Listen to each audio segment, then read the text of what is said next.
ಸುರೇಶ್.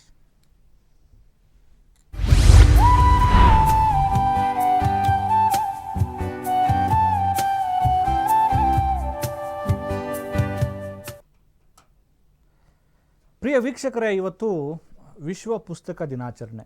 ಪುಸ್ತಕಗಳು ನಮ್ಮ ಬದುಕಿನ ದಾರಿದೀಪಗಳು. ನಮ್ಮ ವ್ಯಕ್ತಿತ್ವಕ್ಕೆ ಪುಸ್ತಕಗಳ ಮಹತ್ವ ಮತ್ತು ಪುಸ್ತಕಗಳು ನಮ್ಮ ಅಜ್ಞಾನವನ್ನು ಕಳೆಯುವಲ್ಲಿ ಪ್ರಮುಖವಾದ ಪಾತ್ರವನ್ನು ವಹಿಸ್ತವೆ. ಪುಸ್ತಕ ದಿನಾಚರಣೆಯ ಇವತ್ತಿನ ಈ ಹೊತ್ತಲ್ಲಿ ನಾವು ಪುಸ್ತಕಗಳ ಮಹತ್ವ, ಪುಸ್ತಕ ಸಂಸ್ಕೃತಿ ಎಲ್ಲ ಪುಸ್ತಕ ಚಿಂತನೆಯನ್ನು ಮಾಡುವಂಥ ಈ ಕಾಲ ಅಥವಾ ಸಮಯ ದಿನ ಇವತ್ತಿದಾಗಿದ್ದು ಈ ಬಗ್ಗೆ ಚಿಂತನೆ ಮಾಡೋಣ. ಅದುವೇ ಇವತ್ತಿನ ವಿಶೇಷ, ಪುಸ್ತಕ ಪ್ರೀತಿ.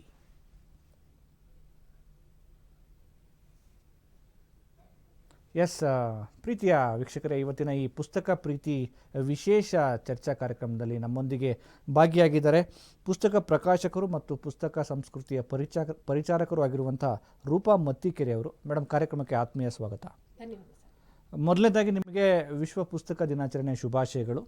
ಜೊತೆಗೆ ಇವತ್ತು ಪುಸ್ತಕ ದಿನಾಚರಣೆಯ ಸಂದರ್ಭದಲ್ಲಿ ನಿಮಗೆ ನಂಜನಗೂಡು ತಿರುಮಲಾಂಬ ಪ್ರಶಸ್ತಿ ಸಿಕ್ಕಿದೆ. ಪುಸ್ತಕ ಪ್ರಕಾಶನ ಮತ್ತು ಪುಸ್ತಕ ಪರಿಚಾರಿಕೆಯ ಒಂದು ಸೇವೆಗೆ ಅಭಿನಂದನೆಗಳು ಮೇಡಮ್. ನಿಮಗೆ ಧನ್ಯವಾದಗಳು ಸರ್. ಎಲ್ರಿಗೂ ಕೂಡ ವಿಶ್ವ ಪುಸ್ತಕ ದಿನಾಚರಣೆಯ ಶುಭಾಶಯಗಳು ಸರ್ ನನ್ನ ಪರವಾಗಿ.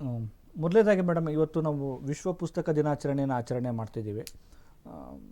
ಪುಸ್ತಕ ದಿನಾಚರಣೆಯ ಈ ಹೊತ್ತಲ್ಲಿ ನಮಗೆ ಯಾಕೆ ಪುಸ್ತಕಗಳು ಬಹಳ ಮುಖ್ಯ ಆಗುತ್ತೆ? ಮನುಷ್ಯನ ಬದುಕಿಗೆ ಪುಸ್ತಕಗಳ ಪಾತ್ರ, ಪುಸ್ತಕಗಳ ಓದು ಎಷ್ಟು ಮುಖ್ಯ ಅಂತೀರಾ? ಸರ್, ಇದು ಬಹಳ ಮುಖ್ಯವಾದ ಪ್ರಶ್ನೆ ನೀವು ಕೇಳ್ತಾ ಇರೋಂಥದ್ದು. ನಾವು ಇಂದಿನ ಕಾಲದಲ್ಲಿ ಪುಸ್ತಕಗಳಿಲ್ಲದ ಕಾಲವನ್ನು ನೋಡಿದಾಗ ನಾವು ಯಾವುದಾದ್ರೂ ಒಂದು ವಿಚಾರವನ್ನು ಜನರಿಗೆ ತಲುಪಿಸ್ಬೇಕು ಅಂತಂದರೆ, ಏಕಕಾಲದಲ್ಲಿ ತಲುಪಿಸ್ಬೇಕು ಅಂದರೆ ಕಷ್ಟ ಆಗ್ತಾಯಿತ್ತು ಸರ್. ಈ ಶಿಕ್ಷಣ ಅನ್ನುವಂಥದ್ದು ಜನರಿಗೆ ಸಿಗೋ ಹಾಗಾಗಿದ್ದೇ ಪುಸ್ತಕಗಳ ಮೂಲಕ ಸರ್. ಜಾನ್ ಗುಟೆನ್ಬರ್ಗ್ ಅವರು ಮುದ್ರಣ ಯಂತ್ರವನ್ನು ಕಂಡುಹಿಡಿದಿದ್ದರಿಂದ ಅದು ಬಹಳ ದೊಡ್ಡ ಮಹತ್ವದ ಒಂದು ಆವಿಷ್ಕಾರ ಅಂತ ಅನಿಸ್ಕೋತು ಸರ್. ಈ ಆವಿಷ್ಕಾರವನ್ನು ಯಾಕೆ ಮಹತ್ವದ್ದು ಅಂತ ಪರಿಗಣಿಸಲಾಯಿತು ಅಂತ ಹೇಳಿದ್ರೆ, ರಿನೈಸಾನ್ ಪೀರಿಯಡಲ್ಲಿ ಎಷ್ಟೊಂದು ಆವಿಷ್ಕಾರಗಳಾದವು. ಆದರೆ ಮುದ್ರಣ ಯಂತ್ರವನ್ನು ಕಂಡುಹಿಡಿದಿದ್ದರಿಂದ ಇದು ಜಗತ್ತಿಗೆ ಜ್ಞಾನವನ್ನು ಹಂಚೋದಕ್ಕೆ, ಪುಸ್ತಕಗಳನ್ನು ಜನರಿಗೆ ತಲುಪಿಸೋದಕ್ಕೆ ಬಹಳ ಮಹತ್ವವಾದದ್ದು ಅನ್ನೋದನ್ನು ಪರಿಗಣಿಸಿ ಮುದ್ರಣ ಯಂತ್ರದ ಆವಿಷ್ಕಾರವನ್ನು ಬಹಳ ವಿಶೇಷ ಅಂತ ಪರಿಗಣಿಸಲಾಯಿತು ಸರ್. ನಾನು ಓದಿದ ಹಾಗೆ, ಯಾವ ಊರಿನಲ್ಲಾದರೂ ಒಂದು ಚರ್ಚ್ ಕಟ್ಟಿದ್ರೆ ಅಲ್ಲಿಗೊಂದು ಬೈಬಲ್ ಬೇಕಾಗಿರ್ತಿತ್ತು. ಹೌದು. ಯಾವುದಾದ್ರೂ ಒಂದು ದೇವಸ್ಥಾನ ಕಟ್ಟಿದ್ರೆ ಅಲ್ಲಿಗೊಂದು ಆ ಒಂದು ಧರ್ಮದ ಗ್ರಂಥ ಬೇಕಾಗಿರ್ತಿತ್ತು. ಅಥವಾ ಯಾವುದೇ ಶಾಲೆಗಳಿಗೆ ಅಥವಾ ಇನ್ನೆಲ್ಲಾದರೂ ನಾವು ಜ್ಞಾನವನ್ನು ಹರಡಬೇಕು ಅಂತಂದರೆ ಅದು ಪುಸ್ತಕವೇ ಆಗ್ತಿತ್ತು ಸರ್. ಚರ್ಚ್ ಕಟ್ಟಿದ್ರೆ ಆ ಪುಸ್ತಕವನ್ನು, ಬೈಬಲನ್ನು ಕೈ ಬರಹದಲ್ಲಿ ಬರಿತಾ ಇದ್ರಂತೆ ಸರ್. ಒಂದು ಚರ್ಚಿಗೆ ಒಂದೇ ಬೈಬಲ್ ಇರ್ತಿತ್ತು. ಈ ಒಂದು ಕೈ ಬರಹದಲ್ಲಿ ಪುಸ್ತಕವನ್ನು ಬರೆಯೋದಿತ್ತಲ್ಲ, ಅದು ಅತ್ಯಂತ ಹೆಚ್ಚಿನ ಶ್ರಮವನ್ನು ಬೇಡ್ತಾ ಇತ್ತು ಸರ್. ಗರಿಗಳ ಮೇಲೆ ಬರಿತಾ ಇದ್ರು. ಈಜಿಪ್ಟ್ನಲ್ಲಾದರೆ ಪ್ಯಾಪಿರಸ್ ಹಾಳೆಗಳ ಮೇಲೆ ಅದನ್ನು ಬರಿತಾ ಇದ್ರು ಸರ್. ಹೀಗೆ ಒಂದು ಪುಸ್ತಕ ರೂಪದಲ್ಲಿ ಅದನ್ನು ಕಾಪಿ ಮಾಡಬೇಕಾದ್ರೆ, ನಕಲು ಮಾಡಬೇಕಾದ್ರೆ ತಗೊಳ್ಕೊಳ್ತಿದ್ದಂತಹ ಸಮಯ ತುಂಬ ಜಾಸ್ತಿ. ಲಿಪಿಕಾರರು ಇರಲಿಲ್ಲ ಸರ್. ಓಕೆ. ಓದು ಬರಹ ತಿಳಿದಂತಹ ಜನರ ಸಂಖ್ಯೆ ಕಡಿಮೆ ಇತ್ತು. ಮುಂದಿನ ಪೀಳಿಗೆಗೆ ಇದನ್ನು ಕಾಪಿಡೋದಕ್ಕೋಸ್ಕರ ಈ ಒಂದು ಮಹತ್ವದ ಕೆಲಸವನ್ನು ಮಾಡ್ತಾ ಇದ್ರು ಸರ್. ಹಾಗಾಗಿ ಮುದ್ರಣ ಯಂತ್ರದ ಒಂದು ತಂತ್ರಜ್ಞಾನ ಬಹಳ ಶ್ರೇಷ್ಠ ಅಂತ ಅನ್ನಿಸ್ಕೋತು ರಿನೈಸಾನ್ ಪೀರಿಯಡಲ್ಲಿ. ಇವತ್ತು ನಾವೆಲ್ಲ ಗುರುಕುಲ ಶಿಕ್ಷಣವನ್ನು ನೋಡಿದ್ದೀವಿ ಸರ್. ಹೌದು. ಎಲ್ರಿಗೂ ಮರಳ ಮೇಲೆ ಬರೆದು ಅಕ್ಷರಗಳನ್ನು ಕಲಿಸ್ತಾ ಇದ್ರು. ಆ ಸಂಸ್ಕೃತಿಯಲ್ಲಿ ಎಷ್ಟು ಜನಕ್ಕೆ ಶಿಕ್ಷಣ ಸಿಗ್ತಾ ಇತ್ತು, ಎಷ್ಟು ಜನರಿಗೆ ವಿದ್ಯಾಭ್ಯಾಸ ಸಿಗ್ತಾ ಇತ್ತು ಅಂತ ಹೇಳಿದ್ರೆ ಉಳ್ಳವರಿಗೆ ಮಾತ್ರ ಅದು ಸೀಮಿತವಾಗಿತ್ತು ಸರ್. ಹೌದು ಹೌದು, ಎಲ್ಲೋ ಬೆರಳೆಣಿಕೆ ಜನಕ್ಕೆ ಮಾತ್ರ ಶಿಕ್ಷಣ ಸಿಗ್ತಾ ಇತ್ತು. ಈಗ ಇವತ್ತು ಪುಸ್ತಕ ಸಂಸ್ಕೃತಿ ದೂರ ಆಗ್ತಾ ಇದೆ. ಇವತ್ತು ಈ ತಂತ್ರಜ್ಞಾನ ಯುಗದಲ್ಲಿ ಮೊಬೈಲ್, ಬೇರೆ ಬೇರೆ ಗ್ಯಾಜೆಟ್ಸ್ಗಳೆಲ್ಲ ಬಂದಿರೋದ್ರಿಂದ ಪುಸ್ತಕವನ್ನು ಓದುವವರ ಸಂಖ್ಯೆ ಕಡಿಮೆ ಆಗ್ತಿದೆ ಅನ್ನುವ ಆತಂಕಗಳ ನಡುವೆಯೂ ಕೂಡ ಪುಸ್ತಕಗಳ ಮುದ್ರಣದ ಸಂಖ್ಯೆ ಹೆಚ್ಚಾಗ್ತಾ ಇದೆ. ಹೌದು ಸರ್. ನೀವು ಪ್ರಕಾಶಕರಾಗಿ ನೀವೇನು ಹೇಳ್ತೀರಿ ಈ ಒಂದು? ಸರ್, ಇದು ಅರ್ಧ ಸತ್ಯ ಸರ್. ಜನ ಪುಸ್ತಕ ಸಂಸ್ಕೃತಿಯಿಂದ ದೂರ ಆಗ್ತಿದ್ದಾರೆ ಅಂತಕ್ಕಂಥದ್ದು ಅರ್ಧ ಸತ್ಯ. ನನ್ನ 10 ವರ್ಷಗಳ ಈ ಪುಸ್ತಕ ಪರಿಚಾರಿಕೆಯ ಅನುಭವದಲ್ಲಿ ಹೊಸ ಹೊಸ ತರಹದ ಓದುಗರು ಹುಟ್ಟುಕೋತಾ ಇದ್ದಾರೆ ಸರ್. ಓಕೆ. ಮಕ್ಕಳು ಕೂಡ ಓದುವಂತಹ ಸಂಖ್ಯೆ ಜಾಸ್ತಿ ಆಗ್ತಿದೆ ಸರ್. ಓದುವ ಸ್ವರೂಪ ಬದಲಾಗ್ತಿದೆ. ಅದು ಪುಸ್ತಕವೇ ಆಗಿರಬೇಕು, ಪುಸ್ತಕವೇ ಶ್ರೇಷ್ಠ ಅನ್ನುವಂತಹದ್ದೊಂದು ಭಾವನೆಯನ್ನು ನಾವು ಇವತ್ತಿಗೂ ಇಟ್ಕೊಂಡಿದ್ದೀವಿ. ಆದರೆ ಹೊಸ ಸ್ವರೂಪದ ಬದಲಾದ ಡಿಜಿಟಲ್ ಕಾಲದಲ್ಲಿ ನಾವು ಓದುಗರನ್ನು ತಲುಪೋದಕ್ಕೆ ಆಡಿಯೋ ಪುಸ್ತಕಗಳು ಬಂದಿದ್ದಾವೆ. ಡಿಜಿಟಲ್ ಪುಸ್ತಕಗಳು, ಈ ಪುಸ್ತಕಗಳು ಬಂದಿದ್ದಾವೆ ಸರ್. ಅಂದರೆ ತಂತ್ರಜ್ಞಾನದ ಜೊತೆಗೇನೆ ಈ ಪುಸ್ತಕ ಸಂಸ್ಕೃತಿ ಸಾಕ್ತಾ ಇದೆ ಅಂತ ಹೇಳಿ. ಖಂಡಿತವಾಗಿ ಸರ್. ನಾನು ಪತ್ರಿಕೋದ್ಯಮ ಅಧ್ಯಾಪನದಲ್ಲೇ ಇದ್ದಂತಹವಳು, ಪತ್ರಿಕೋದ್ಯಮನ ಕಲ್ತಿರೋಳು. ಜನ ಮಾತಾಡ್ಕೋತಿದ್ರು ಸರ್ ಫಸ್ಟ್, ಪತ್ರಿಕೆನೇ ಅಲ್ಟಿಮೇಟ್ ಅಂತ. ಆಮೇಲೆ ಟಿವಿ ಮಾಧ್ಯಮ ಬಂದ ಮೇಲೆ ಜನ ಪತ್ರಿಕೆಯನ್ನು ಮರ್ತು ಬಿಡ್ತಾರೆ ಅಂದ್ರು, ಆಕಾಶವಾಣಿನ ಮರ್ತು ಬಿಡ್ತಾರೆ ಅಂದ್ರು. ಜನ ಯಾವುದನ್ನು ಮರೆಯಲಿಲ್ಲ ಸರ್. ಎಲ್ಲವನ್ನೂ ಉಳಿಸ್ಕೊಂಡು ಪ್ರತಿಯೊಂದರಿಂದ ನಾವು ಏನನ್ನು ಪಡ್ಕೋಬಹುದು ಅಂತ ಯೋಚನೆ ಮಾಡಿ ಅದನ್ನು ಬಳಸ್ಕೊತಿದ್ದಾರೆ ಸರ್. ಇವತ್ತು ಈ ಪುಸ್ತಕ ಸಂಸ್ಕೃತಿ ಎನ್ನುವಂಥದ್ದು ಒಂದು ಬದಲಾದ ಇದಕ್ಕೆ ಹೊರಳಿದೆ ಸರ್. ಅದು ಆಡಿಯೋ ಬುಕ್, ಈ ಬುಕ್ ಸ್ವರೂಪದಲ್ಲಿ ನಡೀತಾ ಇದೆ ಸರ್. ನಾವು ಇವುಗಳ ಮೂಲಕ ಹೇಗೆ ಇನ್ನೂ ಹೆಚ್ಚು ಜನರನ್ನು ತಲುಪಬೇಕು ಅಂತ ಯೋಚನೆ ಮಾಡಬೇಕಾಗಿದೆ ಸರ್. ಓಕೆ. ಇನ್ನು ಪುಸ್ತಕಗಳನ್ನು ತಲುಪಿಸುವ ಕೆಲಸದ ಬಗ್ಗೆ ನಾವು ಚರ್ಚೆ ಮಾಡಬೇಕಾಗಿದೆ. ಯಾಕಂದರೆ ಎಷ್ಟೋ ಜನಕ್ಕೆ ಆಸಕ್ತಿ ಇರುತ್ತೆ, ವಿದ್ಯಾರ್ಥಿಗಳಿಗಿರ್ಬೋದು, ನಾಗರಿಕರಿಗಿರ್ಬೋದು. ಪುಸ್ತಕವನ್ನು ನಾವು ಎಂಥ ಪುಸ್ತಕಗಳನ್ನು ಹೇಗೆ ತಲುಪಿಸ್ತೀವಿ ಅನ್ನೋದು ಬಹಳ ಮುಖ್ಯ ಆಗುತ್ತೆ. ಇವತ್ತು ಪುಸ್ತಕಗಳ ಬೆಲೆ ತುಂಬ ದುಬಾರಿ ಆಗ್ತಾ ಇದೆ. ಹಂಗಂತೇಳಿ ನಾವು ಪ್ರಕಾಶಕರನ್ನು ನೋಡ್ಕೋಬೇಕಾಗತ್ತೆ, ಅವರ ಮುದ್ರಣ ವೆಚ್ಚ ಅದೆಲ್ಲ ನೋಡ್ಕೋಬೇಕಾಗತ್ತೆ. ಈ ಯಾಕಂದರೆ ನಾವು ಯಾವುದೋ ವಿಚಾರಕ್ಕೆ ತುಂಬ ತಲೆ ಕೆಡಿಸ್ಕೊಳ್ತೀವಿ. ಒಂದು ವಸ್ತು ಖರೀದಿ ಮಾಡಬೇಕಂದ್ರೆ ನಾವು ತುಂಬ ಆಸಕ್ತಿ ವಹಿಸ್ತೀವಿ. ಆದರೆ ಪುಸ್ತಕ ಅನ್ನೋದು ಒಂದು ದೇಶದ ಆಸ್ತಿ ಅನ್ನೋ ರೂಪದಲ್ಲಿ ನಾವು ಇನ್ನೂ ಬಿಂಬಿಸಿಲ್ಲ. ಅದ್ರ ಬಗ್ಗೆ ಏನು ಹೇಳ್ತೀವಿ ಸರ್? ಇವತ್ತು ಪುಸ್ತಕಗಳ ಮೌಲ್ಯ ಯಾರಿಗೆ ಗೊತ್ತಿದೆಯಲ್ಲ ಸರ್, ಅವರ ಆದಾಯ ಎಷ್ಟೇ ಇರಲಿ ಅದರ ಒಂದು ಭಾಗವನ್ನು ಪುಸ್ತಕ ಕೊಂಡುಕೊಳ್ಳೋದಕ್ಕೆ ತೆಗೆದಿಡ್ತಾ ಇದ್ದಾರೆ ಸರ್, ಬಹಳ ಮೊದಲಿಂದಾನು. ನನ್ನನ್ನೇ ನೀವು ಉದಾಹರಣೆಯಾಗಿ ತಗೊಳ್ಳೋದಾದರೆ, ನಾನು ವಿದ್ಯಾರ್ಥಿನಿಯಾಗಿದ್ದಂತಹ ದಿನಗಳಲ್ಲಿ ಸಾಪ್ತಾಹಿಕ ಪುರವಣಿಗಳನ್ನು ಈ ಅಂಗಡಿಗಳಿಗೆ ಹಾಕ್ತಾ ಇದ್ರಲ್ಲ, ಅಲ್ಲಿಂದ ಆಯ್ದುಕೊಂಡು ತೂಕ ಮಾಡಿಸ್ಕೊಂಡು ಬಂದು ಓದ್ತಾ ಇದ್ದೆ ಸರ್ ನಾನು. ಯಾಕೆಂದರೆ ನಮಗೆ ಅವತ್ತು ಕೊಂಡುಕೊಳ್ಳುವ ಚೈತನ್ಯ ಇರಲಿಲ್ಲ ಸರ್. ಇವತ್ತು ನಾನು ಅದನ್ನು ವಿದ್ಯಾರ್ಥಿ ಯುವ ಜನರಲ್ಲಿ ನಾನು ಗಮನಿಸಿದ್ದೀನಿ ಸರ್. ಪುಸ್ತಕ ಕೊಂಡುಕೊಳ್ಳೋಕೆ ಬರುವಂತಹ ಎಷ್ಟೋ ಮಕ್ಕಳು, ಹಳ್ಳಿಗಳಿಂದ ಬರ್ತಕ್ಕಂತಹ ಮಕ್ಕಳು, ಪುಸ್ತಕದ ಬೆಲೆ ಗೊತ್ತಿರೋದಿಲ್ಲ, ಅವ್ರ ಹತ್ರ ಅದಕ್ಕೆ ಸಾಕಾಗೋಷ್ಟು ದುಡ್ಡು ಇರೋದಿಲ್ಲ ಸರ್. ಅವ್ರಿಗೆ ಕೊಂಡ್ಕೋಬೇಕು, ಓದಬೇಕು ಅನ್ನುವಂತಹ ಆಸೆ ಇರುತ್ತೆ. ಹೌದು. ಅಂಥ ಸಂದರ್ಭದಲ್ಲಿ ಬಹಳಷ್ಟು ಜನ ಸ್ನೇಹಿತರು ಗುರುತಿಸಿ ಆ ಮಕ್ಕಳಿಗೆ ಪುಸ್ತಕಗಳನ್ನು ಕೊಟ್ಟಿದ್ದಾರೆ. ನಾವು ಅಂತಹ ಮಕ್ಕಳುಗಳನ್ನು ಗುರುತಿಸಿ ಪುಸ್ತಕಗಳನ್ನು ಕೊಡುವಂತಹ ಕೆಲಸ ಮಾಡಿದ್ದೀವಿ ಸರ್. Okay madam. ಈಗ ನಮ್ಮ ಈ ಪುಸ್ತಕ ಪ್ರೀತಿಯ ವಿಶೇಷ ಚರ್ಚಾ ಕಾರ್ಯಕ್ರಮಕ್ಕೆ ಇದೀಗ ತಾನೇ ಜಾಯ್ನ್ ಆಗಿದ್ದಾರೆ ಪ್ರಕಾಶ್ ಮೂರ್ತಿ ಅವರು, ಬೆಂಗಳೂರು ನಗರ ಜಿಲ್ಲಾ ಕನ್ನಡ ಸಾಹಿತ್ಯ ಪರಿಷತ್ ಅಧ್ಯಕ್ಷರು ಮತ್ತು ಪುಸ್ತಕ ಪರಿಚಾರಕರು. ಸರ್, ಈ ಕಾರ್ಯಕ್ರಮಕ್ಕೆ ನಿಮಗೆ ಆತ್ಮೀಯ ಸ್ವಾಗತ. ಮೊದಲನೇದಾಗಿ ನಿಮಗೆ ಪುಸ್ತಕ ದಿನಾಚರಣೆಯ ಶುಭಾಶಯಗಳು ಸರ್. ತಮಗೂ ಕೂಡ ಅಶ್ವವೇಗ ಏನು ಸುದ್ದಿವಾಹಿನಿ ಇದೆಯಲ್ಲ, ಇದರ ಮೂಲಕ ವಿಶ್ವದ ಎಲ್ಲ ಪುಸ್ತಕ ಪ್ರೇಮಿಗಳಿಗೆ ನನ್ನ ಶುಭಾಶಯಗಳು. ಸರ್, ನಿಮಗೆ ಮೊದಲನೇ ಪ್ರಶ್ನೆ, ಇವತ್ತು ಪುಸ್ತಕ ಸಂಸ್ಕೃತಿ ಅನ್ನೋದು ಎಲ್ಲೆಡೆ ಪಸರಿಸಬೇಕಾಗಿದೆ. ಪುಸ್ತಕ ಮನುಷ್ಯನ ಬದುಕಿನ ಒಂದು ವ್ಯಕ್ತಿತ್ವಕ್ಕೆ ಒಳ್ಳೆಯ ಪೂರಕವಾದಂಥ ಒಂದು ವಿಷಯ. ಅದು ಈ ಪುಸ್ತಕ ಓದಿನ ಸಂಸ್ಕೃತಿಯ ಅಗತ್ಯತೆ ಬಗ್ಗೆ ಏನು ಹೇಳ್ತೇವೆ ಸರ್? ಸರ್, ಪುಸ್ತಕ ಅನ್ನೋದು ಒಂದು ಜ್ಞಾನವಾಹಿನಿಯ ಒಂದು ಮಾಧ್ಯಮ, ಅದರ ಒಂದು ಸಂಕೇತ. ಪುಸ್ತಕ ಅಂದ ಕೂಡಲೇ ಪುಸ್ತಕ ಪ್ರೇಮಿಗಳು, ಪುಸ್ತಕವನ್ನು ಓದುವವರು, ಪುಸ್ತಕವನ್ನು ಒಂದು ಜ್ಞಾನದ ಪ್ರತಿಬಿಂಬವಾಗಿ ನಾವು ನೋಡೋದಾದಾಗ ಓದುಗರ ಸಂಖ್ಯೆ ಎಷ್ಟಿದೆಯೋ ಇವತ್ತು ಬರಹಗಾರರ ಸಂಖ್ಯೆಯೂ ಕೂಡ ಹಾಗೆಯೇ ಸಮಮಟ್ಟದಲ್ಲೇ ಏರ್ತಾ ಇದೆ. ನನ್ನ ವೈಯಕ್ತಿಕ ತಿಳುವಳಿಕೆ ಪ್ರಕಾರ ನಾನೊಬ್ಬ ಪ್ರಕಾಶಕನೂ ಕೂಡ ಆಗಿರೋದ್ರಿಂದ ಇವತ್ತು ಉಗ್ರಾಣಗಳಿಂದ ಪುಸ್ತಕಗಳು ಕಪಾಟಗಳಿಗೆ ಬರಬೇಕಾಗಿದೆ, ಕಪಾಟಗಳಿಂದ ಕೈಗಳಿಗೆ ಬರಬೇಕಾಗಿದೆ. ಆ ಒಂದು ವ್ಯವಸ್ಥೆ ಇಂದಿನಿಂದನೂ ಇದೆ. ಮೊದಲು ಪ್ರಕಾಶಕರು ಅದನ್ನು ಗ್ರಂಥಾಲಯಗಳಿಗೆ ತಲುಪಿಸಿ, ಗ್ರಂಥಾಲಯಗಳು ಅವನ್ನು ಕಪಾಟಕ್ಕೆ ತಂದಿಟ್ಟು ಓದುಗರು ಕಣ್ಣಿಗೆ ಕಂಡಾಗ ಓದುವಂಥ ಸ್ಥಿತಿ ಇತ್ತು. ಆದರೆ ಇವತ್ತು ಲೇಖಕರೇ ನೇರವಾಗಿ ಪ್ರಕಾಶಕರಾಗ್ತಾ ಇದ್ದಾರೆ, ಪ್ರಕಾಶಕರೇ ನೇರವಾಗಿ ಓದುಗರಿಗೆ ತಲುಪಿಸ್ತಕ್ಕಂಥ ಒಂದು ವ್ಯವಸ್ಥೆ ಕೂಡ ಇದೆ. ಇದು ಒಂದು ಒಳ್ಳೆಯ ರೀತಿಯ ಬೆಳವಣಿಗೆ ಕೂಡ. ಇವತ್ತು ಪುಸ್ತಕಗಳನ್ನು ಕೇವಲ ಅಲಂಕಾರಿಕ ವಸ್ತುಗಳನ್ನಾಗಿ ನಾವು ನೋಡಲಿಕ್ಕಾಗಲ್ಲ. ಅದು ಅರಿವಿನ ವಸ್ತು. ಅರಿವನ್ನು ಕೊಡ್ತಕ್ಕಂಥ ಏನು ಈ ಪುಸ್ತಕಗಳನ್ನು ನಾವು ಮೊದಲಿಗೆ ಶಾಲಾ ಕಾಲೇಜುಗಳ ಮಟ್ಟದಲ್ಲೇ ಮಕ್ಕಳಿಗೆ ಅದನ್ನು ನಾವು ರಹದಾರಿಯನ್ನು ತೋರಿಸ್ಬೇಕಾಗತ್ತೆ. ಇವತ್ತು ಎಲ್ಲ ಶಾಲಾ ಕಾಲೇಜುಗಳಲ್ಲೂ ಒಂದು ಕಂಪ್ಯೂಟರ್ ಲ್ಯಾಬೊರೇಟರಿ ಇರುತ್ತೆ, ಕ್ರೀಡಾ ಸಾಮಗ್ರಿಗಳ ಕೊಠಡಿ ಇರುತ್ತೆ, ಶಿಕ್ಷಕರ ಉಪನ್ಯಾಸಕರ ವರ್ಗದವರಿಗೆ ಒಂದು ಕೊಠಡಿ ಇರುತ್ತೆ. ಹಾಗೆಯೇ ಗ್ರಂಥಾಲಯಗಳು ಕಡ್ಡಾಯವಾಗಿ ಎಲ್ಲ ಶಾಲಾ ಕಾಲೇಜುಗಳಲ್ಲಿ ಇರಬೇಕಾಗತ್ತೆ. ಇದ್ದರೆ ಮಾತ್ರನೇ ಪುಸ್ತಕಗಳನ್ನು ನಾವು ಹೆಚ್ಚಿನ ರೀತಿಯಲ್ಲಿ ಓದುಗರಿಗೆ ತಲುಪಿಸಲಿಕ್ಕೆ ಸಾಧ್ಯ ಆಗುತ್ತೆ. ಶಾಲಾ ಕಾಲೇಜುಗಳ ಹಂತದಲ್ಲೇ ಮಕ್ಕಳಲ್ಲೇ ಆ ಪುಸ್ತಕ ಪ್ರೀತಿಯನ್ನು ಹುಟ್ಟಿಸಿದ್ರೆ ಪಠ್ಯೇತರ ಪುಸ್ತಕಗಳನ್ನು ಓದಿಸುವ ಕೆಲಸವನ್ನು ನಾವು ಮಾಡಿದ್ರೆ ಮಾತ್ರವೇ ಏನಿವತ್ತು ವಿಶ್ವ ಪುಸ್ತಕ ದಿನಾಚರಣೆ ಏನಿದೆಯಲ್ಲ, ಈ ಆಚರಣೆಗೆ ಒಂದು ಅರ್ಥ ಬರುತ್ತೆ. ಆ ಮೂಲಕ ಪುಸ್ತಕಗಳನ್ನು ಬರೆಯುವವರ, ಮುದ್ರಿಸುವವರ, ಮಾರಾಟ ಮಾಡುವವರ ಬದುಕು ಹಸನಾಗುತ್ತೆ. ಜೊತೆಗೆ ಒಟ್ಟು ಸ್ವಾಸ್ಥ್ಯ ಸಮಾಜದ ನಿರ್ಮಾಣಕ್ಕೆ ಇದು ಒಂದು ಒಳ್ಳೆ ರಹದಾರಿ ಆಗುತ್ತೆ. ಎಸ್ ಸರ್, ಇನ್ನೊಂದು ಪ್ರಶ್ನೆ. ಈಗ ಒಂದು ಉತ್ತಮ ಸಮಾಜ ನಿರ್ಮಾಣಗೊಳ್ಳೋದಕ್ಕೆ ಪುಸ್ತಕಗಳು ಪಾತ್ರ ಬಹಳ ಮಹತ್ತರವಾದದ್ದು. ಆದರೆ ಆ ಯುವ ಜನಾಂಗಕ್ಕೆ ಮುಖ್ಯವಾಗಿ ಪುಸ್ತಕಗಳ ಬಗೆಗಿನ ಆಕರ್ಷಣೆ, ಆ ಪುಸ್ತಕದ ಓದಿನ ಹುಚ್ಚು, ಆ ಪುಸ್ತಕದ ತಿಳುವಳಿಕೆ ಹೀಗಿದೆ ಅಂತ ತಿಳಿಸೋ ರೀತಿಯಲ್ಲಿ ಎಲ್ಲೋ ಒಂದು ಕಡೆ ವ್ಯವಸ್ಥೆ ಎಡವುತ್ತಾ ಇದೆ ಅಂತ ಅನ್ಸುತ್ತೆ. ಯಾಕಂದರೆ ಅವ್ರಿಗೆ ಈ ಪುಸ್ತಕದ ಹುಚ್ಚು ಸಿಗ್ತಾ ಇಲ್ಲ, ರುಚಿ ಸಿಗ್ತಾ ಇಲ್ಲ ಅನ್ನುವಂಥದ್ದು. ಯಾಕಂದರೆ ಈಗ ಮೊಬೈಲಲ್ಲಿ ನೋಡ್ತಾರೆ, ಏನು ಸಿಗುತ್ತೆ ನಮಗೆ ಪುಸ್ತಕದಲ್ಲಿ, ಏನು ರೀ ಇದೆ ಅದರಲ್ಲಿ ಅಂತ ಅನ್ನೋ ಥರದ್ದು ವಾತಾವರಣ ಇದೆ.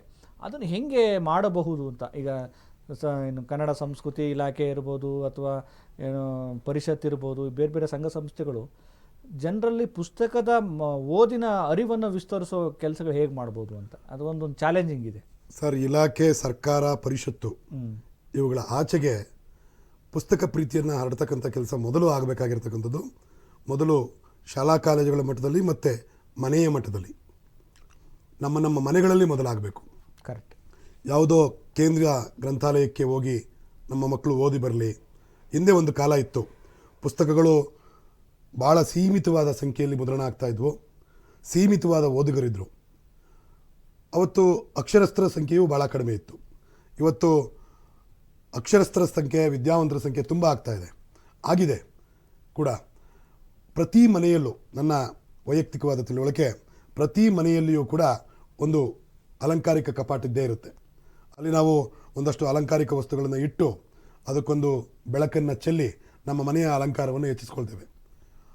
ಅಂಥದ್ದೇ ಒಂದು ಪರಿಕಲ್ಪನೆಯಲ್ಲಿ ಪ್ರತಿ ಮನೆಯಲ್ಲಿಯೂ ನಮ್ಮ ಪೋಷಕರು, ತಂದೆ ತಾಯಿಗಳು ಒಂದು ಕಿರು ಗ್ರಂಥಾಲಯವನ್ನು, ಪ್ರತ್ಯೇಕ ಪುಸ್ತಕ ಭಂಡಾರವನ್ನು, ಪುಸ್ತಕದ ರ್ಯಾಕನ್ನು, ಕಪಾಟನ್ನು ನಾವು ಮಾಡಿ ಇಟ್ಟರೆ, ಸೊ ಈಗ ಕರ್ನಾಟಕದಲ್ಲಿ ಕನ್ನಡದ ಪ್ರಮುಖ ಲೇಖಕರ, ಉದಯೋನ್ಮುಖ ಲೇಖಕರ, ಸಮಕಾಲೀನ ಲೇಖಕರ ಪುಸ್ತಕಗಳನ್ನ ಸಮ್ಮಿಶ್ರಣ ಮಾಡಿ ಆ ಮನೆಯ ತಂದೆ ತಾಯಿಗಳು, ಮೊದಲು ಗ್ರಾಮೀಣ ಪ್ರದೇಶದಲ್ಲಿ ನಾವು ಇದನ್ನು ಈ ಕೂಡಲೇ ನಿರೀಕ್ಷೆ ಮಾಡಲಿಕ್ಕೆ ಕಷ್ಟ ಸಾಧ್ಯ. ನಗರ ಪ್ರದೇಶದಲ್ಲಿರ್ತಕ್ಕಂಥ ನಮ್ಮ ಪೋಷಕ ವರ್ಗದವರು ಒಂದು 5,000 ರೂಪಾಯಿಗಳ ಪುಸ್ತಕಗಳನ್ನು ಅವರ ಮನೆಯ ಕಪಾಟಿನಲ್ಲಿ ಇಟ್ಟರೆ ಬಹುಶಃ ಮಕ್ಕಳಿಗೆ ಪಠ್ಯ ಪುಸ್ತಕಗಳನ್ನು, ಏನು ವಿಜ್ಞಾನ, ಗಣಿತ, ಭಾಷೆ, ಸಮಾಜ ಇವೆಲ್ಲ ಓದ್ತಾ ಇರುವ ಮಕ್ಕಳಿಗೆ ಎಲ್ಲೋ ಒಂದು ಕಡೆ ಇವತ್ತು ಅವರ ಮನೋರಂಜನೆಗೆ ಮೊಬೈಲ್ಗಳಿಗೆ ಏನು ಅಡಿಕ್ಷನ್ ಆಗ್ತಾ ಇದ್ದಾರೆ, ಟಿ ವಿಗಳಿಗೆ ಮಾರು ಹೋಗ್ತಾ ಇದ್ದಾರೆ, ಅದರ ಬದಲಾಗಿ ಅವರು ಕೂಡ ಪುಸ್ತಕಗಳ ಕಡೆಗೆ ಗಮನ ಹರಿಸುವಂಥದ್ದನ್ನು ಮಾಡೋದಕ್ಕೆ ಪೋಷಕರು ಮೊದಲು ಆ ಒಂದು ಕೆಲಸನ ಮಾಡಬೇಕು. ಆನಂತರದಲ್ಲಿ ಶಾಲಾ ಕಾಲೇಜುಗಳಲ್ಲೂ ಕೂಡ ಅಂಥದ್ದೊಂದು ವಾತಾವರಣ ಇರಬೇಕು. ಇಲ್ಲ ಅಂದರೆ ಮಕ್ಕಳಿಗೆ ಕೇವಲ ಮನೋರಂಜನೆಯೇ ಮೂಲ ಬದುಕಾಗಿ ಮನೋವಿಕಾಸ ಅಂತಕ್ಕಂಥದ್ದು ಭಾಳ ದೂರ ಆಗೋಗ್ಬಿಡ್ತದೆ.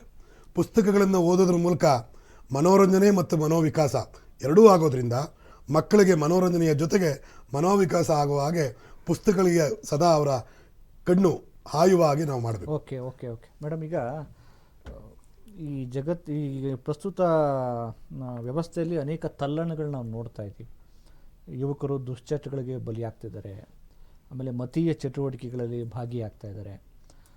ಅವ್ರಿಗೆ ಆ ಎಲ್ಲ ಸಮಸ್ಯೆಗಳಿಗೆ ಮದ್ದು ಪುಸ್ತಕ ಒಂದು ರೀತಿ ಚಿಕಿತ್ಸಕ ರೂಪದಲ್ಲಿ ಇರುತ್ತೆ ಅಂತ ನಾನು ಭಾವಿಸಿದ್ದೀನಿ. ಹೇಗೆ ಅಂತಹ ಒಂದು ವಿಷಕಾರಕ ಅಥವಾ ವಿಕಾರಿ ವ್ಯವಸ್ಥೆಯಲ್ಲಿ ಒಂದು ಸ್ವಸ್ಥ ಸಮಾಜ ರೂಪುಗೊಳ್ಳೋದಕ್ಕೆ ಪುಸ್ತಕಗಳಲ್ಲಿನ ಯಾವ ಅಂಶಗಳು ಬಹಳ ಪ್ರೇರಣೆ ಆಗ್ತವೆ ಅನ್ನೋ ಪ್ರಶ್ನೆ. ಸರ್, ಪ್ರಕಾಶ್ ಮೂರ್ತಿ ಅವರ ಮಾತಿನ ಮುಂದುವರಿಕೆಯಾಗಿ ನಾನು ಮಾತನಾಡ್ತೀನಿ ಸರ್. ಅವರು ತುಂಬ ಸೊಗಸಾಗಿ ಹೇಳಿದ್ರು. ನಮ್ಮ ಮನೆಗಳಲ್ಲೆಲ್ಲ ನಾವು ಚಿಕ್ಕವರು ಇರಬೇಕಾದ್ರೆ ಅಜ್ಜಿ ತಾತಂದ್ರ ಕತೆಗಳನ್ನು ಕೇಳಿದ್ ಬೆಳೆದ್ವಿ ಸರ್. ನಮಗೆ ಆ ಕುತೂಹಲಗಳನ್ನ ಪುಸ್ತಕಗಳು ತಣಿಸಿದ್ವು. ಕರೆಕ್ಟ್. ನಮ್ಮ ಮನೆಯಲ್ಲಿ ನನ್ನ ತಂದೆ ಏನು ಬಹಳ ಓದಿರಲಿಲ್ಲ ಸರ್. ನಮಗೆ ಪುಟ್ಟ ಪುಟ್ಟ ಪುಸ್ತಕಗಳನ್ನು ಉಡುಗೊರೆ ಕೊಡ್ತಿದ್ರು ಸರ್. ಓಕೆ. ನಮಗೆ ಯಾರ್ಯಾರ ಮನೇಲಿ ಪುಸ್ತಕಗಳು ಇರ್ತಿದ್ವಲ್ಲ ಅವ್ರ ಮನೆಗಳಿಗೆ ಹೋಗಿ ಪುಸ್ತಕಗಳನ್ನ ಹುಡ್ಕೊಂಡು ಓದ್ತಿದ್ವಿ. ನಮಗೆ ಒಂದು ತಿಳುವಳಿಕೆ ಬಂದ ಮೇಲೆ ಪಾಕೆಟ್ ಮನಿಯನ್ನು ಹೆಚ್ಚು ಪುಸ್ತಕಗಳಿಗೆ ಮೀಸಲಿಡೋಕ್ಕೆ ಶುರು ಮಾಡಿದ್ವಿ.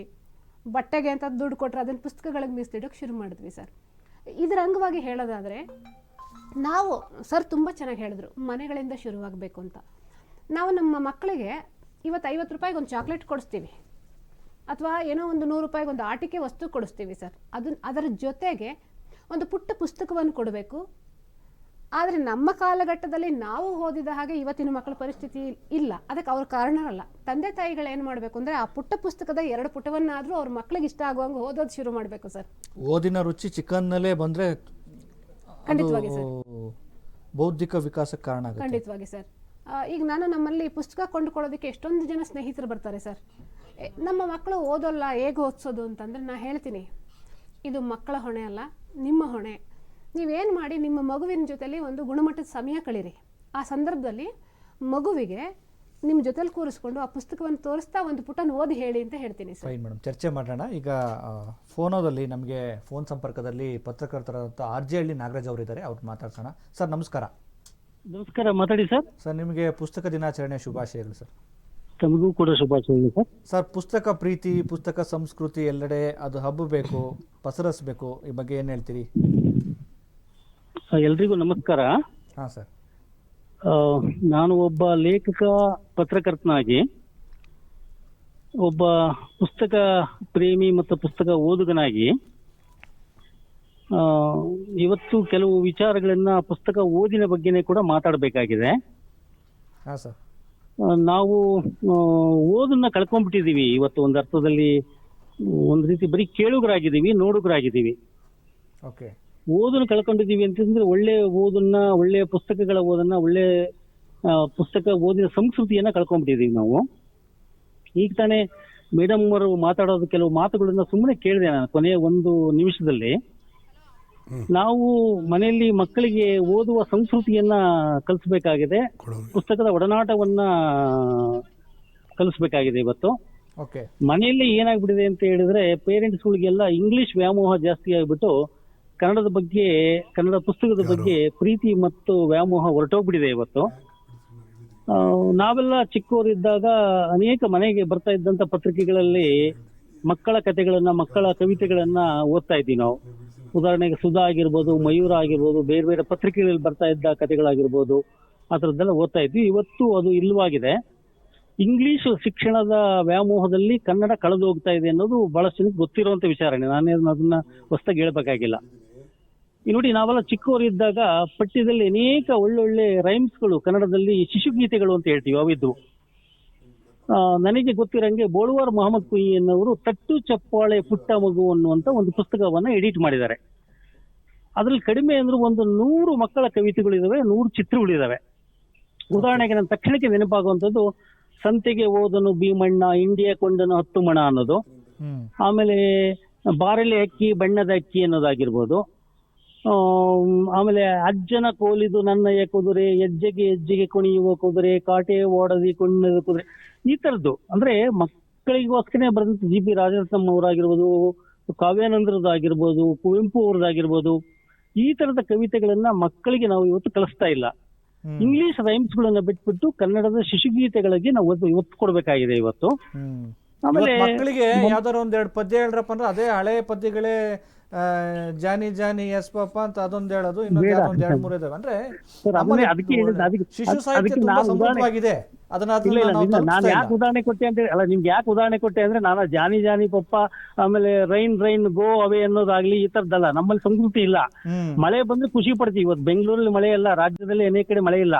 ಇವತ್ತು ಮಳೆ ಬಂದ್ರೆ ಆನಂದ ಪಡ್ತೀವಿ. ಮಳೆ ನೀನ್ ಯಾಕೆ ಬರ್ತೀವಿ, ಹೊರಟೋಗು ಅಂದ್ರೆ ನಮ್ ಸಂಸ್ಕೃತಿ ಅಲ್ಲ ಅದು. ಮಳೆಯನ್ನ ಕರ್ಕೊಳ್ಳೋದು ನಮ್ ಸಂಸ್ಕೃತಿ ಅಲ್ವಾ? ಅದರಿಂದ ಮಳೆಯ ಸಂಸ್ಕೃತಿಯನ್ನ ನಾವು ಆಸ್ವಾದನೆ ಮಾಡಿ ಕರಿಬೇಕಾಗಿರ್ಲಿ. ನಾನು ಏನ್ ಹೇಳ್ತಾ ಇದ್ದೆ, ಮಕ್ಕಳ ನೀವ್ ಹೇಳ್ದಂಗೆ ನಿಜ, ಅದು ಇಂಗ್ಲಿಷ್ನ ಶಿಶುಗೀತೆಗಳಿಂದ ನಾವು ಕನ್ನಡ ಶಿಶುಗೀತೆಗಳಿಗೆ ಬರ್ಬೇಕಾಗಿದೆ ವಾಪಸ್.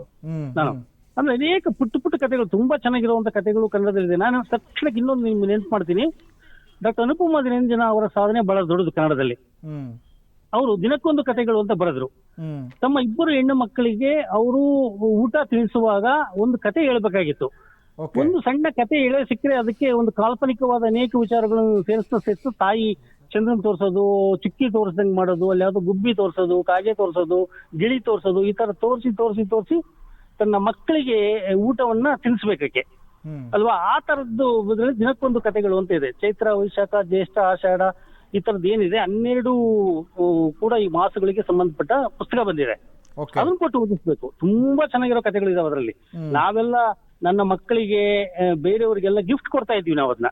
ಹ್ಮ್ ಇವತ್ತು ಏನಾದ್ರು ಕಾಣಿಕೆ ಕೊಡಬೇಕು ಅಂತ ಹೇಳಿ ಅನುಪಮ ನಿರಂಜನ ಅವರ ದಿನಕ್ಕೊಂದು ಕಥೆಗಳ ಪುಸ್ತಕವನ್ನೇ ಕೊಡಬೇಕು. ಈ ಪುಸ್ತಕ ಸಂಸ್ಕೃತಿಯನ್ನ ಬಿಂಬಿಸುವಂತ ಇವತ್ತಿನ ಈ ದಿನಮಾನದಲ್ಲಿ ನಾವು ಹ್ಮ್ ಮಕ್ಕಳಿಗೆ ಈ ತರದ ಪುಸ್ತಕಗಳನ್ನ ಕೊಡೋದ್ರ ಮೂಲಕ ಪುಸ್ತಕ ಸಂಸ್ಕೃತಿಯನ್ನು ಆಚರಣೆ ಮಾಡೋಣ.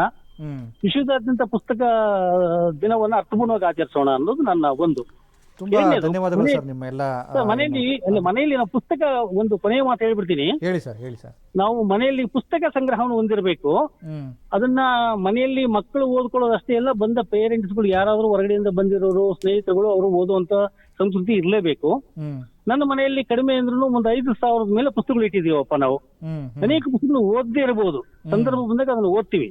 ಹ್ಮ್ ಅದಕ್ಕೆ ಎಮರ್ಸನ್ ಅಂತ ಒಬ್ಬ ಲೇಖಕ ಒಂದು ಮಾತಾಡ್ತಾನೆ, ಮುಂದಿನ ಪೀಳಿಗೆಗೆ ನಾವು ಬಿಟ್ಟು ಹೋಗಲಿರುವ ಆಸ್ತಿ ಪುಸ್ತಕಗಳು ಅಂತ ಹೇಳ್ತಾನೆ. ಹ್ಮ್ ಹ್ಮ್ ಹ್ಮ್ ಅದನ್ನ ಬೌದ್ಧಿಕವಾಗಿ ತಗೋಬೇಕಾ ಹೊರತು ನಾವು ಭೌತಿಕವಾಗೆಲ್ಲ ತಗೋಬೇಕಾಗಿರೋದು. ಹ್ಮ್ ಆಮೇಲೆ ಒಳ್ಳೆಯ ಪುಸ್ತಕ ಒಳ್ಳೆಯ ಸ್ನೇಹಿತ ಅಂತ ಹೇಳ್ತೀವಿ. ಹ್ಮ್ ಹೀಗಾಗಿ ನಾವು ಒಂದು 2 ಕೋಟಿ ಕೊಟ್ಟು ಮನೆ ಕಟ್ಟಿಸಿದ್ವಿ, 5 ಕೋಟಿ ಕೊಟ್ಟು ಮನೆ ಕಟ್ಟಿಸ್ತೀವಿ ಅಂದ್ರೆ ಅಲ್ಲಿ ಶೋಕೇಸ್ ಇಟ್ಟಿರ್ತೀವಿ. ಹ್ಮ್ ಹ್ಮ್ ಅಲ್ಲಿ ನಿರ್ಜೀವವಾದ ಗೊಂಬೆಗಳು ಇರ್ತವೆ. ಕರೆಕ್ಟ್ ಜೀವಂತ ಗೊಂಬೆಗಳು ಯಾವುವು ಅಂತ ಹೇಳಿದ್ರೆ ಪುಸ್ತಕಗಳು. ಪುಸ್ತಕದ ರ್ಯಾಕ್ಗಳನ್ನ ಅಲ್ಲಿ ಮಾಡಿ ಒಂದು 5,000, 10,000, 20,000 ಪುಸ್ತಕಗಳು ಇಡಿ. ನೀವು ಒಳ್ಳೊಳ್ಳೆ ಪುಸ್ತಕಗಳು ಇಡಿ. ಅದರಿಂದ ದೊಡ್ಡ ದೊಡ್ಡ ಮನೆಗಳು ಕಟ್ಟಡ ಆಗುವಾಗ ನಿಮ್ಗೆ ಅಟ್ಲೀಸ್ಟ್ ಪುಸ್ತಕಕ್ಕೋಸ್ಕರ ಒಂದು ಗೂಡಿಡಿ ಅನ್ನೋದು ನನ್ನ ಒಂದು ಕೆಲವು ಮಾತುಗಳು. ಥ್ಯಾಂಕ್ ಯು ಸರ್, ಧನ್ಯವಾದಗಳು ನಿಮ್ಮೆಲ್ಲ ಏನು ಪುಸ್ತಕ ಪ್ರೀತಿಯ ಬಗ್ಗೆ ಅಭಿಮಾನದ ಮಾತುಗಳಿಗೆ ಧನ್ಯವಾದಗಳು ಸರ್, ಧನ್ಯವಾದಗಳು. ಎಸ್ ಮೇಡಮ್, ನಾವು ಚರ್ಚೆ ಮಾಡ್ತಾ ಇದ್ವಿ. ಹಾಂ ಸರ್. ಈಗ ಇವರು ಆರ್ಜಳ್ಳಿ ನಾಗರಾಜ್ ಸರ್ ಹೇಳಿದ್ರು, ಈಗ ನಾವು ಪುಸ್ತಕವನ್ನು ಉಡುಗೊರೆಯಾಗಿ ಕೊಡುವಂಥ ಪದ್ಧತಿಯನ್ನು ಕೂಡ ರೂಢಿಸ್ಕೋಬೇಕಾಗಿದೆ. ಮತ್ತು ನಮ್ಮ ಮನೆಗಳಲ್ಲಿ ಏನು ಆಸ್ತಿ ನಾವು ಮಾಡಿದ್ವಿ ಅಂದರೆ ದೊಡ್ಡ ದೊಡ್ಡ ಮನೆ ಕಟ್ಟೋದು ಅಥವಾ ಇಷ್ಟು ಆಸ್ತಿ ತೆಗೆದುಕೊಂಡ್ವಿ ಇನ್ನೇನೋ ಮಾಡಿದ್ವಿ ಅನ್ನೋದಲ್ಲ. ನಿಜವಾದ ಆಸ್ತಿ ಅನ್ನೋದು ಪುಸ್ತಕಗಳು ಅನ್ನುವಂಥ ಸಂದೇಶವನ್ನು ಸಮಾಜಕ್ಕೆ ತಲುಪಿಸುವಂಥ ಕೆಲಸವನ್ನು ನಾವು ಮಾಡಬೇಕಾಗಿದೆ. ಹೌದು ಸರ್. ಆ ಹೊಣೆಗಾರಿಕೆ ನಮ್ಮೆಲ್ಲರ ಮೇಲಿದೆ ಅಲ್ವಾ? ಏನು ಹೇಳ್ತೀರಿ ಸರ್? ನನ್ನ ಒಂದು ಮಳಿಗೆ ವಿಶೇಷತೆ ಏನು ಅಂತಂದರೆ, ಮಕ್ಕಳು ಬಂದು ಪುಸ್ತಕಗಳನ್ನು ನೋಡುವಂಥ ಅವಕಾಶ ಇದೆ ಸರ್. ನಮ್ಮಲ್ಲಿ ಬಹಳ ಜನ ಸ್ನೇಹಿತರು ಅವರ ಮಕ್ಕಳ ಹುಟ್ಟುಹಬ್ಬಕ್ಕೆ ಪುಸ್ತಕಗಳನ್ನು ಉಡುಗೊರೆ ಕೊಡ್ತಾರೆ. ನಾನು ಆಗಲೇ ಹೇಳಿದೆ, ನಾವು ಮಕ್ಕಳ ಜೊತೆಲಿ ಸಮಯ ಕಳೀಬೇಕು ಅಂತ. ನಮ್ಮನೆ ಮಗು ನಾವು ಮನೆಯಲ್ಲಿ ಓದಿದ್ರು ಕೂಡ ತಾನು ಓದೋದಕ್ಕೆ ಕಷ್ಟಪಡ್ತಾ ಇದ್ಲು ಸರ್. ಅವಳಿಗೆ ಗ್ರ್ಯಾಜುವಲ್ ಆಗಿ ಈಗ ಓದಿನ ರುಚಿ ಹತ್ತಿದೆ ಸರ್. ಕಳೆದ ವಾರ ಫೋನ್ ಮಾಡಿದಾಗ 3 ಪುಸ್ತಕ ಓದಿ ಮುಗಿಸ್ತೆ ಅಂತ ಫೋನ್ ಮಾಡಿದ್ಲು. ಇದು ನಮ್ಮದೇ ಜವಾಬ್ದಾರಿ ಸರ್. ಮಕ್ಕಳಿಗೆ ಯಾವುದು ಇಷ್ಟ ಇಲ್ಲ ಅಂತ ಅನ್ನೋದನ್ನು ನಾವು ಹೇರಬಾರ್ದು ಸರ್. ಅದನ್ನು ಪ್ರೀತಿಯಿಂದ ಮಕ್ಕಳು ಇಷ್ಟಪಡುವ ಹಾಗೆ ಮಾಡಬೇಕು. ಶಿಶುಗೀತೆಗಳ ಬಗ್ಗೆ ಆರ್ಜಿಹಳ್ಳಿ ನಾಗರಾಜು ಸರ್ ಮಾತಾಡ್ತಾ ಇದ್ರು. ಇವತ್ತಿಗೂ ಕೂಡ ಭಾಳ ಒಳ್ಳೆಯವ್ರು ನಮ್ಮಿಸು ಇರಬಹುದು, ನಾಯಿ ಮರಿ ತಿಂಡಿ ಬೇಕೇ ಇರಬಹುದು, GP ರಾಜರತ್ನಂ ಬರೆದಿರುವಂಥದ್ದು, ಮಂಗೇಶ್ ರಾಯರು ಬರೆದಿರ್ತಕ್ಕಂಥದ್ದು, ದಿನಕರ ದೇಸಾಯಿ ಅವರು ಬರೆದಿರ್ತಕ್ಕಂತಹ ಪದ್ಯಗಳಲ್ಲದೆ ನಮ್ಮ ಹೊಸ ತಲೆಮಾರಿನ ಸುಮಾರು ಜನ ಬರಿತಾ ಇದ್ದಾರೆ ಸರ್. ವಿಜಯಶ್ರೀ ಆಲಾಡಿ ಅವರು ಇರ್ಬೋದು, ಸಂತೋಷ್ ಗುಡ್ಡಿ ಅಂಗಡಿ ಇರ್ಬೋದು, ಈ ಥರದವರೆಲ್ಲ ತುಂಬ ಸೊಗಸಾದ ಮಕ್ಕಳ ಗೀತೆಗಳನ್ನು ಬರೀತಿದ್ದಾರೆ ಸರ್. ಹೊಸ ಮಕ್ಕಳ ಪುಸ್ತಕಗಳು ಬೇರೆ ಬೇರೆ ಭಾಷೆಗಳಿಂದ ಅನುವಾದ ಆಗಿ ಬರ್ತಿದ್ದಾವೆ. ಕನ್ನಡದ್ದೇ ಮೂಲ ಸಂಸ್ಕೃತಿಯಿಂದ ಬಂದಿರತಕ್ಕಂಥ ತುಂಬ ಪುಸ್ತಕಗಳಿದ್ದಾವೆ ಸರ್. ಈ ಜವಾಬ್ದಾರಿಯನ್ನು ಮಾಡಬೇಕಾಗಿರುವಂಥದ್ದು ಮೊದಲು ಪೋಷಕರದ್ದು ಸರ್, ಕರ್ತವ್ಯ. ಎಸ್ ಸರ್, ಪ್ರಕಾಶ್ ಮೂರ್ತಿ ಸರ್, ಈಗ ನೀವು ಪುಸ್ತಕ ಪರಿಚಾರಕರಾಗಿ ಸುದೀರ್ಘವಾದ ಸೇವೆ ಮಾಡ್ತಾ ಬಂದಿದ್ದೀರಿ. ಏನು ಶ್ರೀನಿವಾಸ ರಾಜು ಅನ್ಸುತ್ತೆ ಪುಸ್ತಕ ಪರಿಚಾರಿಕೆ, ಶ್ರೀನಿವಾಸ ರಾಜು ಅವರು. ಆ ಥರದ ಪುಸ್ತಕ ಪರಿಚಾರಿಕೆ ಅನ್ನುವಂಥದ್ದು ಇವತ್ತು ತುಂಬ ಅಪರೂಪ ಆಗ್ತಾ ಇದೆ. ಅದು ಆ ಪರಿಚಾರಿಕೆಯನ್ನು ವಿಸ್ತರಿಸೋದಕ್ಕೆ ಏನೆಲ್ಲ ಅಗತ್ಯತೆ ಇದೆ? ಅದಕ್ಕೆ ಸರ್ಕಾರ ಏನು ಕೆಲಸ ಮಾಡಬೇಕಾಗಿದೆ, ಅಥವಾ ನಮ್ಮ ಸಂಘ ಸಂಸ್ಥೆಗಳು ಯಾವ ರೀತಿ ಸಪೋರ್ಟ್ ಮಾಡಬೇಕಾಗಿದೆ? ನಮ್ಮ ಏನು ಕನ್ನಡ ಸಂಸ್ಕೃತಿ ಇಲಾಖೆ ಇರ್ಬೋದು, ನಮ್ಮ ಜನರು ಇರ್ಬೋದು, ಈ ಪರಿಚಾರಿಕೆಯನ್ನು ಎಲ್ಲರೂ ಒಂದು ಕೈಂಕರ್ಯ ಅನ್ನೋ ರೀತಿಯಲ್ಲಿ ತೆಗೆದುಕೊಳ್ಬೇಕಾಗಿದೆಯಲ್ಲ ಸರ್, ಅದ್ರ ಬಗ್ಗೆ ಹೇಳೋದು. ಭಾಳ ಒಳ್ಳೆ ವಿಚಾರವನ್ನು ಪ್ರಸ್ತಾಪ ಮಾಡಿದ್ರಿ. ಪುಸ್ತಕಗಳನ್ನು ಪ್ರೀತಿಸಬೇಕಾಗಿರ್ತಕ್ಕಂಥವ್ರು ಮೊದಲಿಗೆ ಜವಾಬ್ದಾರಿ ಇರ್ತಕ್ಕಂಥ ಹಿರಿಯರು. ಅವರು ತಮ್ಮ ಜ್ಞಾನದ ಅರಿವನ್ನು ವಿಸ್ತರಿಸ್ಕೊಳ್ಳೋದಕ್ಕೆ ಸಹಜವಾಗಿ ಪತ್ರಿಕೆಗಳನ್ನು, ಪುಸ್ತಕಗಳನ್ನು, ವಾರಪತ್ರಿಕೆಗಳನ್ನು, ಪಾಕ್ಷಿಕ ಪತ್ರಿಕೆಗಳನ್ನು ಪ್ರಾರಂಭಿಸಿರ್ತಾರೆ ಓದಲಿಕ್ಕೆ. ಇನ್ನು ವಿಷಯ ಪರಿಣಿತಿಯನ್ನು ಒಳಗೊಂಡಿರ್ತಕ್ಕಂಥ ಅವು ಕಾದಂಬರಿಗಳಾಗಿರ್ಬೋದು, ವಿಜ್ಞಾನಕ್ಕೆ ಸಂಬಂಧಪಟ್ಟಿದ್ದಾಗಿರ್ಬೋದು, ಕ್ರೀಡೆಗೆ ಸಂಬಂಧಪಟ್ಟಾಗಿರ್ಬೋದು, ವಿವಿಧ ಪ್ರಕಾರಗಳ ಪುಸ್ತಕಗಳನ್ನು ಅವರವರ ಆಸಕ್ತಿಯ ಅನುಸಾರದಲ್ಲಿ ಓದ್ತಾ ಹೋಗ್ತಾರೆ. ಅದನ್ನು ಮೊದಲಿಗೆ ಮನೆಯ ಮಟ್ಟದಲ್ಲಿ ಮಾಡಬೇಕು. ಇನ್ನು ನೀವು ಆಗಲೇ ಹೇಳಿದಾಗೆ ಸಂಘ ಸಂಸ್ಥೆಗಳು, ಸರ್ಕಾರಗಳು, ಪರಿಷತ್ತುಗಳು, ಇಲಾಖೆಗಳು ಏನು ಮಾಡ್ಬೋದು ಅಂತೇಳಿ ನಾನು ವೈಯಕ್ತಿಕವಾದ ಅನುಭವವನ್ನು ಹಂಚ್ಕೊಳ್ಳಿಕ್ಕೆ ಇಚ್ಛೆ ಪಡ್ತೇನೆ. ನಾನು ಪ್ರಸ್ತುತ ಬೆಂಗಳೂರು ನಗರ ಜಿಲ್ಲಾ ಕನ್ನಡ ಸಾಹಿತ್ಯ ಪರಿಷತ್ತಿನ ಒಬ್ಬ ಮುಂದಾಳು. ನಾನು ಅಧ್ಯಕ್ಷ ಅಂತ ಹೇಳ್ಕೊಳ್ಳೋದಕ್ಕಿಂತ ಹೆಚ್ಚಿನದಾಗಿ ಓರ್ವ ಮುಂದಾಳು ಅಂತ ಹೇಳೋಕ್ಕೆ ಇಚ್ಛೆ ಪಡ್ತೇನೆ. ನಾವೀಗಾಗಲೇ ಉದ್ಯಾನವನಗಳಲ್ಲಿ ಪುಸ್ತಕಗಳ ಕಲರವ ಅಂತೇಳಿ ಕಾರ್ಯಕ್ರಮ ಮಾಡ್ತಾ ಇದ್ದೀವಿ. ಭಾಳ ಪ್ರಮುಖವಾದ ಸಂದರ್ಭಗಳಲ್ಲಿ, ಅಂದರೆ ರಾಜ್ಯೋತ್ಸವದ ಸಂದರ್ಭ ಆಗಿರ್ಬೋದು ಅಥವಾ ಬೇರೆ ಬೇರೆ ಸಂದರ್ಭಗಳಲ್ಲಿ ನಾವು ಕಾರ್ಯಕ್ರಮಗಳನ್ನ ರೂಪಿಸುವಾಗ ನಾವು ಬಂದಂತಹ ಅತಿಥಿಗಳಿಗೆ, ಸಭಿಕರಿಗೆ ಯಾವುದೋ ಬೇರೆ ಬೇರೆ ರೀತಿಯ ಉಡುಗೊರೆಗಳನ್ನು ಅಥವಾ ಆಕರ್ಷಕ ಬಹುಮಾನಗಳನ್ನು ಕೊಡುವುದರ ಬದಲಾಗಿ ಪುಸ್ತಕ ತಾಂಬೂಲದ ರೀತಿಯಲ್ಲಿ ನಾವು ಈಗಾಗಲೇ ಅದನ್ನು ಕೊಡ್ತಾ ಇದ್ದೇವೆ. ಉದ್ಯಾನವನಗಳಲ್ಲಿ ಏನು ವಾಯುವಿಹಾರಿಗಳು ಇರ್ತಾರೆ ಅವರಿಗೆ ಉಚಿತವಾಗಿ ಪುಸ್ತಕಗಳನ್ನು ಹಂಚುವ ಕೆಲಸವನ್ನು ಮಾಡ್ತಾ ಇದ್ದೇವೆ. ಜೊತೆಗೆ ನಮ್ಮ ಕಾರ್ಯಾಲಯದಲ್ಲೇ ಪುಸ್ತಕಗಳನ್ನು ಒಮ್ಮೆ ನೀವು ಬಂದು ನೋಡಬೇಕಾಗತ್ತೆ. ಚಂದಮಾಮ, ಬಾಲವನ, ಏನು ಈ ಹಿಂದಿನ ಪುಸ್ತಕಗಳು, ಮಕ್ಕಳುಗಳ ಪುಸ್ತಕಗಳು ಏನೆಲ್ಲ ಇದ್ವು, ಈ ರೀತಿಯ ಅನೇಕ ಪುಸ್ತಕಗಳನ್ನು ಹಿಂದೆ ಈ ಸರ್ಕ್ಯುಲೇಟಿಂಗ್ ಲೈಬ್ರರಿ ಬಡಾವಣೆಗಳ ಮಟ್ಟದಲ್ಲಿ ಇದ್ವು, ಅವೆಲ್ಲ ಇವತ್ತು ಮುಚ್ಚೋಗಿದ್ದಾವೆ. ಅದನ್ನೇ ವೃತ್ತಿಯನ್ನಾಗಿಸ್ಕೊಂಡವರು ಕೂಡ ಇವತ್ತು ಕಣ್ಮರೆ ಆಗೋಗ್ಬಿಟ್ಟಿದ್ದಾರೆ. ಆ ರೀತಿಯ ಪುಸ್ತಕಗಳು ಇವತ್ತು ಉಗ್ರಾಣಗಳಲ್ಲಿ ದಾಸ್ತಾನು ಬಿದ್ದಿದ್ದಾವೆ. ಅದನ್ನು ವಿಲೇವಾರಿ ಮಾಡಲಿಕ್ಕೆ ಅವರಿಗೆ, ತೂಕಕ್ಕೆ ಹಾಕಲಿಕ್ಕೆ ಅವರಿಗೆ ಬೇಸರ ಇದೆ. ಯಾಕೆಂದರೆ ಅಂತಹ ಅಮೂಲ್ಯವಾದ ಪುಸ್ತಕಗಳು ಅವರ ಸಂಗ್ರಹಾಲಯದಲ್ಲಿ ಇದ್ದಾವೆ. ಈಗ ನಾವು ಅವನ್ನ ಕಡಿಮೆ ದರದಲ್ಲಿ ಕೊಂಡುಕೊಂಡು, ಯಾವ ಹಣಕ್ಕೆ, ಎಷ್ಟು ಹಣಕ್ಕೆ ನಾವು ಅದನ್ನು ಕೊಂಡಿದ್ವೋ ಅಷ್ಟೇ ಹಣಕ್ಕೆ ನಾವು ಗ್ರಾಹಕರಿಗೆ, ಓದುಗರಿಗೆ, ಪುಸ್ತಕ ಪ್ರೇಮಿಗಳಿಗೆ ತಲುಪಿಸೋ ಕೆಲಸವನ್ನು ನಮ್ಮ ಕಚೇರಿಯಲ್ಲಿ ನಾವು ಮಾಡ್ತಾ ಇದ್ದೇವೆ. ಅಂದರೆ ಪುಸ್ತಕಗಳನ್ನು ಉಚಿತವಾಗಿ ಕೊಡುವುದು ಪ್ರಾರಂಭದ ಹಂತ ಅಷ್ಟೇ. ನಾವು ಸದಾ ಅದನ್ನೇ ಪರಿಪಾಠವನ್ನಾಗಿ ಮಾಡಿದ್ರೆ ಪುಸ್ತಕವನ್ನು ತಲುಪಿಸುವ ಕೆಲಸಕ್ಕೆ ತಗುಲುವ ಮೂಲಭೂತ ಖರ್ಚು ವೆಚ್ಚಗಳಿಗೆ ನಾವು ಹೊರೆ ಹೊರಬೇಕಾಗತ್ತೆ. ಹಾಗಾಗಿ ಪ್ರಾರಂಭದ ದಿನಗಳನ್ನ ಹಾಗೆ ಪ್ರಾರಂಭಿಸಿ, ಆನಂತರ ನಮಗೆ ತಗುಲುವ ಏನು ಖರ್ಚು ವೆಚ್ಚ ಇದೆಯಲ್ಲ ಅಷ್ಟಕ್ಕೆ ಸೀಮಿತವಾಗಿ ಆ ಪುಸ್ತಕಗಳ ಬೆಲೆಯನ್ನು ನಿಗದಿ ಮಾಡಿ, ಕಡಿಮೆ ಬೆಲೆಯಲ್ಲಿ ಓದುಗರಿಗೆ ಅಗತ್ಯ ಪುಸ್ತಕಗಳನ್ನು, ಅವರಿಗೆ ಆಸಕ್ತಿ ಇರ್ತಕ್ಕಂಥ ಪುಸ್ತಕಗಳನ್ನ ತಲುಪಿಸುವಂಥ ಕೆಲಸವನ್ನು ನಾವು ಮಾಡಬೇಕು. ಇವತ್ತೇನಾಗ್ತಾ ಇದೆ, ಪುಸ್ತಕಗಳ ಗುಣಮಟ್ಟ, ಕಾಗದದ ಗುಣಮಟ್ಟ, ರಕ್ಷಾಪುಟದ ಗುಣಮಟ್ಟ, ಅದರ ಬೈಂಡಿಂಗ್ ಗುಣಮಟ್ಟ, ಇವುಗಳನ್ನು ಮಾಡ್ತಾ ಕೆಲವೊಮ್ಮೆ ಓದುಗರನ್ನು ನಾನು ಗಮನಿಸಿದ್ದೇನೆ. ಸಾದಾ ಬೈಂಡಿಂಗ್ ಪುಸ್ತಕದ ಬೆಲೆಯೇ ಬೇರೆ, ಬಾಕ್ಸ್ ಬೈಂಡಿಂಗ್ ಪುಸ್ತಕದ ಬೆಲೆಯೇ ಬೇರೆ, ಇನ್ನೊಂದಷ್ಟು ಉನ್ನತ ಮಟ್ಟದ ಗುಣಮಟ್ಟದ ಪುಸ್ತಕಗಳ ಬೆಲೆಯೇ ಬೇರೆ. ಒಂದೇ ಪುಸ್ತಕ, ಒಬ್ಬರೇ ಲೇಖಕರು, ಒಂದೇ ವಿಷಯ, ಈ ರೀತಿ ಪುಸ್ತಕಗಳಲ್ಲಿಯೂ ಕೂಡ ಬೆಲೆಗಳ ವ್ಯತ್ಯಾಸ ಆಗ್ತಾ ಇದೆ. ಆದರೆ ನಾವು ಅದನ್ನು ಹೆಚ್ಚು, ಆ ರೀತಿಯ ಕ್ರಮಗಳಿಗೆ ಹೆಚ್ಚು ಒತ್ತು ಕೊಡದೆ, ಸಾಮಾನ್ಯ ಓದುಗ, ಅಸಾಮಾನ್ಯ ಓದುಗ ಅಥವಾ ಪ್ರಾರಂಭದ ಓದುಗ, ಗಂಭೀರ ಓದುಗ, ಯಾರನ್ನು ನಾವು ವಿಂಗಡಿಸದೆ ಸಹೃದಯರಿಗೆ, ಆಸಕ್ತ ಓದುಗರಿಗೆ ಒಂದು ಕನಿಷ್ಠ ಬೆಲೆ, ಮುದ್ರಣ ವೆಚ್ಚ, ಕನಿಷ್ಠ ಲಾಭ, ಖರ್ಚು ವೆಚ್ಚಗಳ ನಿರ್ವಹಣಾ ವೆಚ್ಚ, ಇವುಗಳನ್ನು ಸೇರಿಸಿ ಆದಷ್ಟು ಕಡಿಮೆ ಬೆಲೆಯಲ್ಲಿ ಆಸಕ್ತ ಓದುಗರಿಗೆ ಆಸಕ್ತ ವಿಷಯಗಳನ್ನು ಒಳಗೊಂಡಿರ್ತಕ್ಕಂಥ ಪುಸ್ತಕಗಳನ್ನ ತಲುಪಿಸುವ ಕೆಲಸವನ್ನು ಈಗಾಗಲೇ ಅನೇಕ ಪುಸ್ತಕ ಮಳಿಗೆಯವರು ಮೇಡಮ್ನವ್ರು ಹೇಳಿದಾಗೆ ಆ ಕೆಲಸವನ್ನು ಮಾಡ್ತಾ ಇದ್ದಾರೆ. ಕೆಲವರು 10-20% ರಿಯಾಯಿತಿ ಕೊಡ್ತಾ ಇದ್ದಾರೆ, ಕೆಲವರು 30-40% ಕೂಡ ರಿಯಾಯಿತಿಯನ್ನು ಕೊಡ್ತಾ ಇದ್ದಾರೆ. ಆದಾಗ್ಯೂ ಕೂಡ ನವೆಂಬರ್ ತಿಂಗಳಲ್ಲೋ ಅಥವಾ ಯಾವುದೋ ಒಂದು ನಿರ್ದಿಷ್ಟ ಕಾಲಾವಧಿಯಲ್ಲಿ ಪುಸ್ತಕಗಳು ಹೆಚ್ಚು ಮಾರಾಟ ಆಗುವಂಥ ಕೆಲಸ ಆಗ್ತಾ ಇದೆ. ಆದರೆ ಇವತ್ತೇನು ಆನ್ಲೈನ್ ಪುಸ್ತಕಗಳನ್ನ ಕೊಳ್ಳುವ ಸಂಸ್ಕೃತಿ, ಇವತ್ತು ಅಮೆಝಾನಲ್ಲೂ ಕೂಡ ಪುಸ್ತಕಗಳನ್ನ ತರಿಸ್ತಾ ಇದ್ದೇವೆ. ಅದು ಪ್ರೊಫೆಷನಲ್ ಪುಸ್ತಕಗಳು ಮಾತ್ರ ಹೆಚ್ಚು ಅಲ್ಲಿ ಸೇಲ್ ಆಗ್ತಾ ಇದೆ. ಆದರೆ ಸಾಹಿತ್ಯದ ಪುಸ್ತಕ ಅಂದ ಕೂಡಲೇ ಕೇವಲ ಶಿಕ್ಷಣಕ್ಕೆ ಸಂಬಂಧಪಟ್ಟ, ಪಠ್ಯಕ್ಕೆ ಸಂಬಂಧಪಟ್ಟ ಕೆಲಸ ಆಗದೆ ಸಮಗ್ರವಾಗಿ ಸಾಹಿತ್ಯದ ಪುಸ್ತಕಗಳನ್ನು, ಶೈಕ್ಷಣಿಕ ಪುಸ್ತಕಗಳನ್ನು, ವೃತ್ತಿಪರ ವಿಷಯಗಳನ್ನು ಒಳಗೊಂಡಿರ್ತಕ್ಕಂಥ ಪುಸ್ತಕಗಳನ್ನು ಎಲ್ಲವನ್ನೂ ಕೂಡ ನಾವು ಆನ್ಲೈನಲ್ಲಿ ತಲುಪಿಸುವ ಧಾವಂತದಲ್ಲಿ ಪುಸ್ತಕ ಮಳಿಗೆಯವರೆಗೂ ಕೂಡ ಅದು ಹೊಡೆತ ಬೀಳಬಾರ್ದು. ಮತ್ತು ಉಚಿತವಾಗಿ ಕೊಡೋದ್ರ ಮೂಲಕ ಎಲ್ಲೋ ಒಂದು ಕಡೆ ಪುಸ್ತಕಗಳು ಜನಗಳಿಗೆ ಭಾಳ ಸುಲಭವಾಗಿ ಸಿಕ್ಕಿದಾಗ ಯಾವುದಕ್ಕೆ ಬೆಲೆ ಇರೋದಿಲ್ಲ. ಭಾಳ ಉಚಿತವಾಗಿ ಸಿಕ್ಕಿದ್ರೆ ಅಥವಾ ಭಾಳ ಸುಲಭವಾಗಿ ಸಿಕ್ಕಿದ್ರೆ ಬೆಲೆ ಇರೋದಿಲ್ಲ.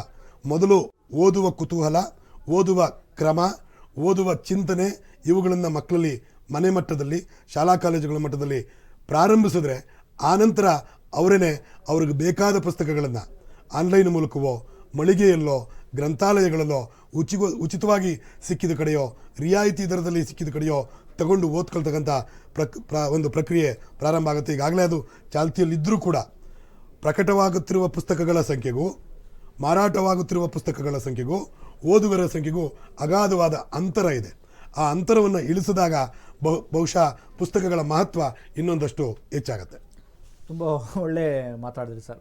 ಮೇಡಮ್, ಈಗ ಪುಸ್ತಕ ಸಂಸ್ಕೃತಿಯನ್ನು ವಿಸ್ತರಿಸುವಲ್ಲಿ ಪ್ರಕಾಶಕರ ಪಾತ್ರ ಬಹಳ ಮಹತ್ತರವಾಗಿದೆ. ಹೌದು ಸರ್. ಅಂದರೆ ಪ್ರಕಾಶಕರ ಸವಾಲುಗಳ ಬಗ್ಗೆ ನಾವು ಯೋಚನೆ ಮಾಡಬೇಕಾಗಿದೆ. ಖಂಡಿತವಾಗಿ ಅವರ ಕಷ್ಟಗಳೇನು, ಏನು ಪುಸ್ತಕ ಸಂಸ್ಕೃತಿ ಅಂದ ತಕ್ಷಣ ನಾವು ಪ್ರಕಾಶಕರು ಮಾಡ್ತಾರೆ, ಪ್ರಕಾಶಕರು ಅದನ್ನು ಮಾಡಬೇಕು ಅಂತ ಹೇಳ್ತೀವಿ. ಆದರೆ ಪ್ರಕಾಶಕರಿಗೆ ಅವ್ರದ್ದೇ ಆದ ಚಾಲೆಂಜಸ್ ಇದೆ.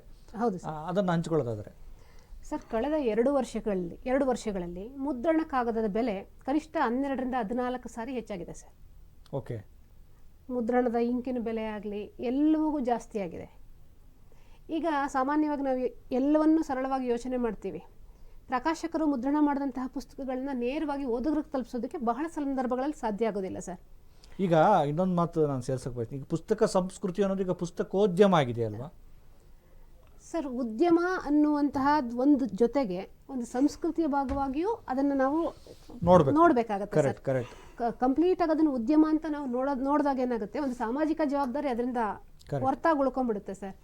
ಹಾಗಾಗಿ ಇವತ್ತು ಇದು ಎಲ್ಲರೂ ಒಟ್ಟಾರೆಯಾಗಿ ಸೇರಿ ಮಾಡಬೇಕಾದಂತಹ ಕೆಲಸ ಸರ್. ಇದು ಬರೀ ಪುಸ್ತಕ ಪ್ರಕಾಶಕರದ್ದು ಮಾತ್ರ ಅಲ್ಲ, ಅದನ್ನು ಮಕ್ಕಳವರೆಗೂ ತಲುಪಿಸೋದಕ್ಕೆ ಪುಸ್ತಕ ಮಳಿಗೆಗಳಾಗಲಿ, ಆನ್ಲೈನ್ ಸೈಟ್ಗಳಾಗಲಿ, ಪುಸ್ತಕ ಪರಿಚಾರಕರಾದಂತಹ ನಾವುಗಳು ಮಾತ್ರವೂ ಅಲ್ಲದೆ ಕುಟುಂಬ ಕೂಡ ಇದಕ್ಕೆ ಸಮಯ ಕೊಡಬೇಕು ಸರ್. ಆಗಲೇ ನಾವು ಪುಸ್ತಕದ ಬಗ್ಗೆ ಹೇಳ್ತಾ ಇದ್ವಿ ಸರ್. ಇವತ್ತು ಎಷ್ಟೊಂದು ವರ್ಣಮಯವಾದಂಥ ಪುಸ್ತಕಗಳು ಬಂದಿದ್ದಾವೆ ಸರ್ ಮಕ್ಕಳಿಗೆ.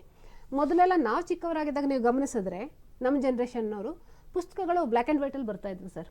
ಬಣ್ಣದ ಪುಸ್ತಕಗಳು ಹೆಚ್ಚಿರಲಿಲ್ಲ. ಇವತ್ತು ಕಿಂಡರ್ ಕಥಾಲೋಕ ಅಂತ ಹೇಳಿ ನವಕರ್ನಾಟಕ ಪ್ರಕಾಶನ ಪ್ರಕಟಿಸಿದೆ. ಬಹುರೂಪಿಯವರು ಮಕ್ಕಳಿಗೊಂದು ರಾಶಿ ಪುಸ್ತಕಗಳನ್ನು ಪ್ರಕಟಿಸಿದ್ದಾರೆ. ಬೇರೆ ಬೇರೆ ಪ್ರಕಾಶನಗಳು ಈ ಪ್ರಯತ್ನವನ್ನು ಮಾಡ್ತಾನೆ ಇದ್ದಾವೆ ಸರ್. ಋತುಮಾನದವರು ಮಾಡ್ತಾ ಇದ್ದಾರೆ. ಇವತ್ತು ಮಕ್ಕಳಿಗೆ ನಾವು ಮಾಡಬೇಕಾಗಿರೋದು ಏನು ಅಂತ ಹೇಳಿದ್ರೆ ಪುಸ್ತಕಗಳ ಮಹತ್ವವನ್ನು ಅರ್ಥ ಮಾಡಿಸ್ಬೇಕು ಸರ್. ನಾವು ಯಾವುದೇ ಮಗುವಿಗೆ ನನ್ನ ಆಸಕ್ತಿಯ ಪುಸ್ತಕನ ಓದು ಅಂತ ಹೇರಬಾರ್ದು ಸರ್. ಮಗುವಿನ ಆಸಕ್ತಿ ಏನಿದೆ, ಮಗು ಒಂದು ನಾನು ಗಗನಯಾನಿ ಆಗಬೇಕು ಅಂತ ಆಸೆ ಪಡಬಹುದು, ನಾನು ಟೀಚರ್ ಆಗಬಹುದು ಅಂತ ಆಸೆ ಪಡಬಹುದು. ಅವರ ಆಸಕ್ತಿಯ ಪುಸ್ತಕಗಳನ್ನು ನಾವು ಅವರಿಗೆ ಕೊಡೋ ಕೆಲಸ ಮಾಡಬೇಕು. ನಾವು ಮಕ್ಕಳನ್ನ ಮಾಲ್ಗೆ ಕರ್ಕೊಂಡು ಹೋಗ್ತೀವಿ ಸರ್, ಅವ್ರು ಚಾಕ್ಲೇಟ್ ತಗೋತಾರೆ, ಇನ್ನೇನೋ ಆಯ್ಕೆ ಮಾಡ್ಕೊಳ್ಳೋದಕ್ಕೆ ಅವ್ರನ್ನ ಬಿಡ್ತೀವಿ ಸರ್. ಅದೊಂದು ಪುಸ್ತಕ ಮಳಿಗೆಗಳಿಗೆ ಹೋದಾಗ ಮಗು ಪುಸ್ತಕಗಳನ್ನ ಮುಟ್ಟಿ ಆರಿಸ್ಕೊಳ್ಳೋದಕ್ಕೆ ಎಷ್ಟೋ ಜನ ಪೋಷಕರು ಬಿಡೋಲ್ಲ ಸರ್. ಕರೆಕ್ಟ್. ಮಳಿಗೆಯವರು ಕೆಲವು ಸಲ ಬಿಡದೆ ಹೋಗ್ಬಹುದು. ಮಗುವಿನ ಕುತೂಹಲವನ್ನು ತಣಿಸುವಂತಹ ಕೆಲಸಕ್ಕೆ ನಾವೆಲ್ಲರೂ ಜೊತೆಯಾಗಿ ನಿಲ್ಲಬೇಕಾಗತ್ತೆ ಸರ್. Correct sir. ಈಗ ಇನ್ನೊಂದು, ಈಗ ಹೆಂಗಾಗ್ತಿದೆ ಅಂದರೆ ಒಂದು ಮೊಬೈಲ್ ಕೈ ಕೊಟ್ಬಿಟ್ರೆ ಮುಗೀತು, ನಿಮಗೆ ಹಿಂಗೇನು ಬೇಕಾಗಿಲ್ಲ. ಸಮಯನ ಹೆಂಗೆ ಕೊಲ್ಲಬೇಕಾದು ಆ ರೀತಿ ಕೊಲ್ಲುತ್ತೆ. ಈ ಚಾಲೆಂಜಸ್ ನಡುವೆ ಹೇಗೆ ಸರ್ ನಾವು ಈಗ ಒಂದು ಮಗು ಈಗ ಆಯಿತು, ಚಿಕ್ಕಂದಲ್ಲೇ ಮಗುಗೊಂದು ವ್ಯಕ್ತಿತ್ವವನ್ನು ರೂಪಿಸ್ಕೊಳ್ಳೋದಕ್ಕೆ ಪುಸ್ತಕ ಓದುವ ಸಂಸ್ಕೃತಿನ ಬೆಳೆಸಬೇಕು. ಈಗ ಪೋಷಕರು ಏನು ಮಾಡ್ತಾರೆ ಅಂದರೆ ಮೊಬೈಲ್ ಕೈ ಕೊಟ್ಬಿಡ್ತಾರೆ, ಮುಗೀತು ಅಲ್ಲಿಗೆ. ಪಾಪ ಅದಕ್ಕೆ ಪುಸ್ತಕದ ಮೇಲಿನ ಪ್ರೀತಿ, ಅಭಿರುಚಿ ಹೆಂಗೆ ಬರೋಕ್ಕೆ ಸಾಧ್ಯ ಅಂತ. ಸರಿ, ಏನಾಗಿದೆ, ನಾವು ಕೇವಲ ಲೋಪಗಳನ್ನು ಹುಡುಕ್ತಾ ಇದ್ದೀವಿ. ಈಗ ಮಕ್ಕಳಷ್ಟೇ ಅಲ್ಲ, ಈ ಯುವಕರು, ನಾಗರಿಕರು ಎಲ್ಲರೂ ಹಂಗೆ ಆಗೋಗ್ಬಿಟ್ಟಿದ್ದಾರೆ. ಅದೇ, ನಾವು ಲೋಪಗಳನ್ನೇ ಹುಡುಕ್ತಾ ಇದ್ದೀವಿ. ಮಕ್ಕಳು ಹಾಗಾಗಲಿಕ್ಕೆ ಕಾರಣ ಪೋಷಕರೇ, ಹಿರಿಯರಾದ ನಾವೇ. ನಮ್ಮ ಮನೆಯಲ್ಲಿ ನಾವೇನು ಮಾಡ್ತಾ ಇದ್ದೀವಿ, ಪ್ರತಿ ಕ್ಷಣವೂ ಕೂಡ ನಾವು ಮೊಬೈಲನ್ನು ಡಿಪೆಂಡ್ ಆಗಿದ್ದೀವಿ. ನಾವು ಒಂದು ಪತ್ರಿಕೆಯನ್ನು ಓದ್ತಾ ಕೂತಿದ್ರೆ, ಅಥವಾ ಒಂದು ವಾರಪತ್ರಿಕೆಯನ್ನು ಓದ್ತಾ ಕೂತಿದ್ರೆ, ಅಥವಾ ಒಂದು ಕಾದಂಬರಿಯನ್ನು ಓದ್ತಾ ಕೂತಿದ್ರೆ, ಒಂದು ಕಥೆಯನ್ನು ಓದ್ತಾ ಕೂತಿದ್ರೆ, ನಮ್ಮ ಮಕ್ಕಳಿಗೆ ಎಂದಾದರೂ ಒಂದು ದಿನ ಅವರು ಬಾಲ್ಯದಲ್ಲೆಲ್ಲ ಅವ್ರಿಗೆ ಅನ್ನಿಸ್ದೇ ಇದ್ರು, ಪ್ರೌಢಾವಸ್ಥೆಯಲ್ಲಿ ಅವ್ರಿಗೆ ಅನ್ನಿಸ್ದೇ ಇದ್ರು, ಪ್ರಬುದ್ಧರಾದಾಗಲಾದ್ರೂ ಅವ್ರಿಗೆ ನಮ್ಮಪ್ಪ ನಮ್ಮಮ್ಮ ಓದ್ತಾ ಇದ್ರು, ಅದೇನಿತ್ತು ಆ ಪುಸ್ತಕದೊಳಗಡೆ ನೋಡೋಣ ಅನ್ನೋ ಒಂದು ಕುತೂಹಲಕ್ಕಾದ್ರೂ ಎಂದಾದರೂ ಒಂದು ದಿನ ಪುಸ್ತಕ ಕೈಲಿ ಹಿಡಿತಾರೆ. ಎಷ್ಟೋ ಪೋಷಕರನ್ನ ನಾನು ಪ್ರಶ್ನೆ ಮಾಡಿದ್ದೇನೆ, ಕೇಳಿದ್ದೇನೆ. ಸ್ವತಃ ನನ್ನ ಮನೆಯಲ್ಲೇ ನನಗೂ ಅನುಭವ ಆಗಿದೆ. ಇಷ್ಟೊಂದು ಪುಸ್ತಕ ಮನೆಗೆ ತರ್ತಿದ್ರಿ, ಯಾವುದನ್ನೂ ಓದಲ್ಲ, ಯಾಕೆ ತಗೊಂಬಂದು ಗುಡ್ಡೆ ಹಾಕ್ತೀರಿ ಅನ್ನುವ ಪ್ರಶ್ನೆಯನ್ನು ಸ್ವತಃ ನಮ್ಮ ಕುಟುಂಬದವರೇ ಕೇಳ್ತಾರೆ. ಇನ್ನು ಕೆಲವರು ವಾರಪತ್ರಿಕೆಯನ್ನು ದಿನಪತ್ರಿಕೆಯನ್ನು ತರಿಸೋದಕ್ಕೂ ಕೂಡ ಭಾಳ ಹಿಂದೆ ಮುಂದೆ ನೋಡ್ತಾ ಇದ್ದಾರೆ. ಓದೋಕ್ಕೆ ಸಮಯ ಇಲ್ಲ, ನನಗೆ ಶಿಫ್ಟ್ ಲೆಕ್ಕದಲ್ಲಿ ಕೆಲಸ, ನನ್ನ ಹೆಂಡತಿನೂ ಕೆಲಸಕ್ಕೆ ಹೋಗ್ಬಿಡ್ತಾಳೆ, ನನ್ನ ಮಕ್ಕಳೂ ಶಾಲಾ ಕಾಲೇಜುಗಳು, ಸುಮ್ಮನೆ ವೇಸ್ಟು ತರಿಸೋದು. ಅಂದರೆ ಒಂದು ಪತ್ರಿಕೆಯನ್ನು, ಒಂದು ಪುಸ್ತಕವನ್ನು ತರಿಸುವ ಕೆಲಸವನ್ನು ನಾವು ಮಾಡಬೇಕು ಮೊದಲು. ಜೊತೆಗೆ ಮಾಧ್ಯಮದವರ ಜವಾಬ್ದಾರಿಯೂ ಇದೆ. ನಾನು ಮಾಧ್ಯಮವ್ರನ್ನ ಮೆಚ್ಚಿಸಬೇಕು ಅಂತ ಅಥವಾ ಟೀಕೆ ಮಾಡಬೇಕು ಅಂತ ಹೇಳ್ತಾ ಇಲ್ಲ. ಉದಾಹರಣೆಗೆ ಇವತ್ತು ಯಾವುದೋ ಓರ್ವ ಹಿರಿಯ ಸಾಹಿತ್ಯ ಪುಸ್ತಕ ಬಿಡುಗಡೆ ಕಾರ್ಯಕ್ರಮ ಆಗ್ತಾ ಇದೆ ಅಂದರೂ ಕೂಡ ಒಂದು ಸ್ಕ್ರೋಲ್ ಲೈನು ಕೂಡ ಬರೋದಿಲ್ಲ. ಕರೆಕ್ಟ್. ಒಂದು ಅವರು ಮಾಧ್ಯಮಗಳಿಗೆ ನಮಗಂತೂ ಕಾಳಜಿ ಇದೆ ಸರ್, ಅದಕ್ಕೆ ಒಂದು ಗಂಟೆ ಕಾರ್ಯಕ್ರಮ ಮಾಡ್ತಾ ಇದ್ದೀವಿ. ಧನ್ಯವಾದ ಹೇಳ್ತಾ ಇದ್ದೀವಿ. ಆದ್ರೆ ಬಹುಶಃ ಯಾವ ಮಾಧ್ಯಮವನ್ನು ಮಾಡ್ಲಿಕ್ಕಿಲ್ಲ, ಅದು ನಂಬಿಕೆ ಇದೆ. ಇವತ್ತಿನ ಒಂದು ದಿನಕ್ಕೆ ಅದು ಸೀಮಿತವಾಗದೆ ಆಗಬಾರ್ದು. ಇದನ್ನ ವಿಸ್ತರಿಸಬೇಕು ಅಂತ ನಾನು ಮನವಿ ಮಾಡ್ಕೊಳ್ತೀನಿ. ಬಹಳ ದೊಡ್ಡ ಹಿರಿಯ ಸಾಹಿತ್ಯ ಯಾವುದೋ ಒಂದು ಬಹಳ ಅಮೂಲ್ಯವಾದ ಪುಸ್ತಕ ಬಿಡುಗಡೆ ಆಗುವ ಕಾರ್ಯಕ್ರಮವೂ ಕೂಡ ಇವತ್ತು ಜನಸಾಮಾನ್ಯರಿಗೆ ಮಾಧ್ಯಮದ ಮೂಲಕ ಮಾಹಿತಿ ಸಿಗ್ತಾ ಇಲ್ಲ ಅಂತಂದ್ರೆ ಅಲ್ಲೆಲ್ಲೋ ಒಂದು ಕಡೆ ಮಾಧ್ಯಮಗಳ ಜವಾಬ್ದಾರಿಯು ಹೆಚ್ಚಾಗಬೇಕು ಅಂತ ನನ್ನ ವಿನಂತಿ. ಹಾಗಾಗಿ ಈಗ ಪುಸ್ತಕ ವಿಮರ್ಶೆಗಳು ಮಧ್ಯದಲ್ಲಿ ನಿಂತೋಗಿದ್ವು, ಇತ್ತೀಚೆಗೆ ಮತ್ತೆ ಪತ್ರಿಕೆಗಳಲ್ಲಿ ಪ್ರಾರಂಭ ಆಗಿದೆ. ಯಾರೋ ಪುಣ್ಯಾತ್ಮರು ಅದಕ್ಕೆ ಸಲಹೆ ಕೊಟ್ಟಿದ್ದಂಗಿದೆ. ಹಲವಾರು ವರ್ಷಗಳ ಕಾಲ ಪುಸ್ತಕಗಳ ಪರಿಚಯ ನಿಂತೋಗಿತ್ತು, ಪುಸ್ತಕಗಳ ವಿಮರ್ಶೆ ನಿಂತೋಗಿತ್ತು. ಕೊನೆಗೆ ಈ ಕತೆ ಕವಿತೆಗಳೆಲ್ಲ ಸ್ಕ್ಯಾನ್ ಮಾಡ್ಕೊಂಡು ಓದಿ ಅನ್ನೋ ಥರದಕ್ಕೆ ಬಂದ್ಬಿಟ್ಟು. ಹಾಗಾಗಿ ಎಲ್ಲೋ ಒಂದು ಕಡೆ ಡಿಜಿಟಲೀಕರಣವನ್ನು ನಾವು ಬೆಂಬಲಿಸುವುದರೊಂದಿಗೆ ಒಂದಷ್ಟು ಪುಸ್ತಕಗಳನ್ನು ಏನು ಈ ಹಸ್ತದಲ್ಲಿ ಇಟ್ಟುಕೊಂಡು ಮಸ್ತಕಕ್ಕೆ ತಲುಪಿಸ್ಕೊಳ್ತಕ್ಕಂಥ ಕೆಲಸವನ್ನು ಕೂಡ ಮಾಡುವ ಕೆಲಸವನ್ನು ಪೋಷಕರು ಮತ್ತು ಶಿಕ್ಷಕರು ಜೊತೆಗೆ ಸಾಮಾಜಿಕ ಜವಾಬ್ದಾರಿ ಆಗಬೇಕದು. ಮಾಧ್ಯಮಗಳು ಕೂಡ ಅದರೊಳಗೆ ಒಳಪಡ್ತವೆ ಅಂತ ಹೇಳಿ ನಾನು ಭಾವಿಸ್ತೇನೆ. ಅನೇಕ ಕಾರ್ಯಕ್ರಮಗಳು, ಸಾಂಸ್ಕೃತಿಕ ಕಾರ್ಯಕ್ರಮಗಳನ್ನ ಬಿಡಿ, ಮನೋರಂಜನಾ ಕಾರ್ಯಕ್ರಮಗಳನ್ನ ಬಿಡಿ, ಈ ರೀತಿಯ ಭಾಳ ಅಮೂಲ್ಯವಾದ ಪುಸ್ತಕಗಳ ಬಿಡುಗಡೆ ಕಾರ್ಯಕ್ರಮಗಳು ಕೂಡ ಅನೇಕ ಸಾಹಿತಿಗಳಿಗೆ ಗೊತ್ತಿರೋದಿಲ್ಲ. ಅಂದರೆ ಮಾಧ್ಯಮಗಳು ಇದನ್ನು ಜವಾಬ್ದಾರಿಯಾಗಿ ತೆಗೆದುಕೊಂಡ್ರೆ ಬಹುಶಃ ಪುಸ್ತಕಗಳ ಓದುಗರ ಸಂಖ್ಯೆಯೂ ಹೆಚ್ಚಾಗುತ್ತೆ, ಪ್ರಕಾಶಕರಿಗೆ ಮಾರಾಟದ ಸಂಖ್ಯೆಯೂ ಹೆಚ್ಚಾಗುತ್ತೆ, ಲೇಖಕರ ಜ್ಞಾನಶಕ್ತಿಯ ಹರಿವು ಜನಗಳಿಗೆ ಮುಟ್ಟುತ್ತೆ. ಮೇಡಮ್ ಏನೋ ಹೇಳೋದಕ್ಕೆ ಬಯಸ್ತಿದ್ದೀನಿ ಸರ್. ಇಲ್ಲಿ ನಾವು ಒಂದು ಅಂಶನ ಮರ್ತು ಬಿಟ್ಟಿದ್ದೀವಿ ಸರ್ ಆಗಲೇ ಹೇಳಿದ್ರು. ಆ ಅಂಶ ಇವತ್ತೇನಾಗಿದೆ ಸರ್, ನಾವೆಲ್ಲ ನೀವು ನಮ್ಮ ಬಾಲ್ಯವನ್ನು ಯಾಕೆ ಹೊರಳಿ ನೋಡಬೇಕಾಗಿದೆ ಇವತ್ತು ನಮ್ಮೆಲ್ಲರ ಬಾಲ್ಯನ ಅಂದರೆ ನಮಗೆ ಶಿಕ್ಷಣ ಹೊರೆ ಆಗಿರಲಿಲ್ಲ ಸರ್, ನಮಗೆ ವಿದ್ಯಾಭ್ಯಾಸ ಹೊರೆ ಆಗಿರಲಿಲ್ಲ. ನಾವು ಬೆಳಿಗ್ಗೆ 10 ಗಂಟೆಗೆ ಸ್ಕೂಲ್ಗೆ ಹೋಗ್ತಿದ್ವಿ, 4:15 ಮನೆಗೆ ಬರ್ತಿದ್ವಿ ಸರ್. ನಮಗೆ ಓದು ಖುಷಿ ಕೊಡ್ತಿತ್ತು. ಆದರೆ ಇವತ್ತಿನ ಶಿಕ್ಷಣ ಪದ್ಧತಿ ವ್ಯವಸ್ಥೆ ಏನಾಗೋಗಿದೆ ಅಂತ ಹೇಳಿದ್ರೆ, ಮಕ್ಕಳಿಗೆ ನೀವು ಬೇಸಿಗೆ ರಜೆಯಲ್ಲಿ ಮನೆಗೆ ಬಂದರೂ ದಿನಕ್ಕೆ 30 ಸಲ ಬರೆಯೋಕೆ ಹೋಮ್ವರ್ಕ್ ಕೊಡ್ತಾರೆ ಶಾಲೆಗಳವರು. ಮಕ್ಕಳಿಗೆ ಇವತ್ತು ಏನಾಗೋಗಿದೆ, ಶಿಕ್ಷಣವೇ ಹೊರೆ ಆಗೋಗಿ ಬೇರೆ ಓದುವವರಿಗೆ ಒಲವು ಹುಟ್ಟಿಸ್ತಾ ಇಲ್ಲ ಸರ್. ಒಂದು ರೀತಿ ಶಿಕ್ಷಣದ ಓದು ಅಂದ್ರೆ ಅದು ಓದೇ ಒಂದು ರೀತಿ ಅವರಿಗೆ ಶಿಕ್ಷೆ ಆಗಿದೆ ಸರ್. ಶಿಕ್ಷೆ ಆಗಿದೆ. ಕರೆಕ್ಟ್. ಇವತ್ತು ನೀವು ಮಕ್ಕಳಿಗೆ ಒಂದು ಚೈತನ್ಯದಾಯಕವಾದಂತಹ ಓದನ್ನ ನೀವು ಕೊಟ್ಟಿದ್ರೆ ಮಕ್ಕಳಿಗೆ ಸಮಯವನ್ನು ಈ ಥರ ವಿನಿಯೋಗಿಸ್ಕೊಳ್ಳೋಕೆ ಅವಕಾಶ ಆಗ್ತಿತ್ತು. ಇವತ್ತೇನಾಗಿದೆ ಸರ್, ಶಾಲೆ ಕಾಲೇಜುಗಳು ಎಲ್ಲವೂ ಕೂಡ ಶಿಕ್ಷೆಯಾಗಿ ಪರಿಣಮಿಸಿದ್ದಾವೆ. ಒಂದೇ ವಿಚಾರನ 30 ಸಲ ಬರ್ಕೊಂಡು ಹೋಗೋದಕ್ಕೆ ಮಕ್ಕಳ ಮೇಲೆ ಹೇರ್ತಾ ಇದ್ದಾರೆ ಸರ್. ಇವತ್ತು ವಿಶೇಷವಾಗಿ ಖಾಸಗಿ ಶಾಲೆಗಳಲ್ಲಿ ಈ ಪರಿಸ್ಥಿತಿ ಆಗಿದೆ. ನಮ್ಮ ಮಕ್ಕಳಿಗೆ ಓದೋದಕ್ಕೆ ಸಮಯ ಎಲ್ಲಿದೆ ಸರ್ ಬೇರೆದನ್ನು? ಕರೆಕ್ಟ್. ಬಹುಶಃ ನಾವು ಕಾರ್ಯಕ್ರಮದ ಕೊನೆ ಘಟ್ಟದಲ್ಲಿದ್ದೇವೆ ಸರ್. ಕೊನೆಯದಾಗಿ ನಮ್ಮ ವೀಕ್ಷಕರಿಗೆ ಏನು ಹೇಳೋದಕ್ಕೆ ಬಯಸ್ತೀರಿ ಈ ಪುಸ್ತಕ ಪ್ರೀತಿಯನ್ನು ಹೆಚ್ಚಿಸುವ ನೆಲೆಯಲ್ಲಿ ನಮ್ಮ ವೀಕ್ಷಕರಿಗೆ? ಆರಂಭದಲ್ಲಿ ನಾನು ಹೇಳಿದ ಮಾತುಗಳನ್ನೇ ಇನ್ನೊಂದು ರೀತಿಯಲ್ಲಿ ಹೇಳೋದಾದರೆ, ದಯಮಾಡಿ ಮನೆಯ ಮಟ್ಟದಲ್ಲೇ ಮಕ್ಕಳಿಗೆ ಪುಸ್ತಕ ಪ್ರೀತಿಯನ್ನು ಹೆಚ್ಚಿಸುವ ಕೆಲಸ ಮಾಡಿದ್ರೆ ಮಾತ್ರವೇ, ಮನೆಯ ಮಟ್ಟದಲ್ಲೇ ಆಗಬೇಕು. ಹಾಗಂದಾಕ್ಷಣಕ್ಕೆ ಮಕ್ಕಳ ಮೇಲೆ ಹೇರಿಕೆ ಮಾಡಲಿಕ್ಕೂ ಸಾಧ್ಯ ಆಗಲ್ಲ.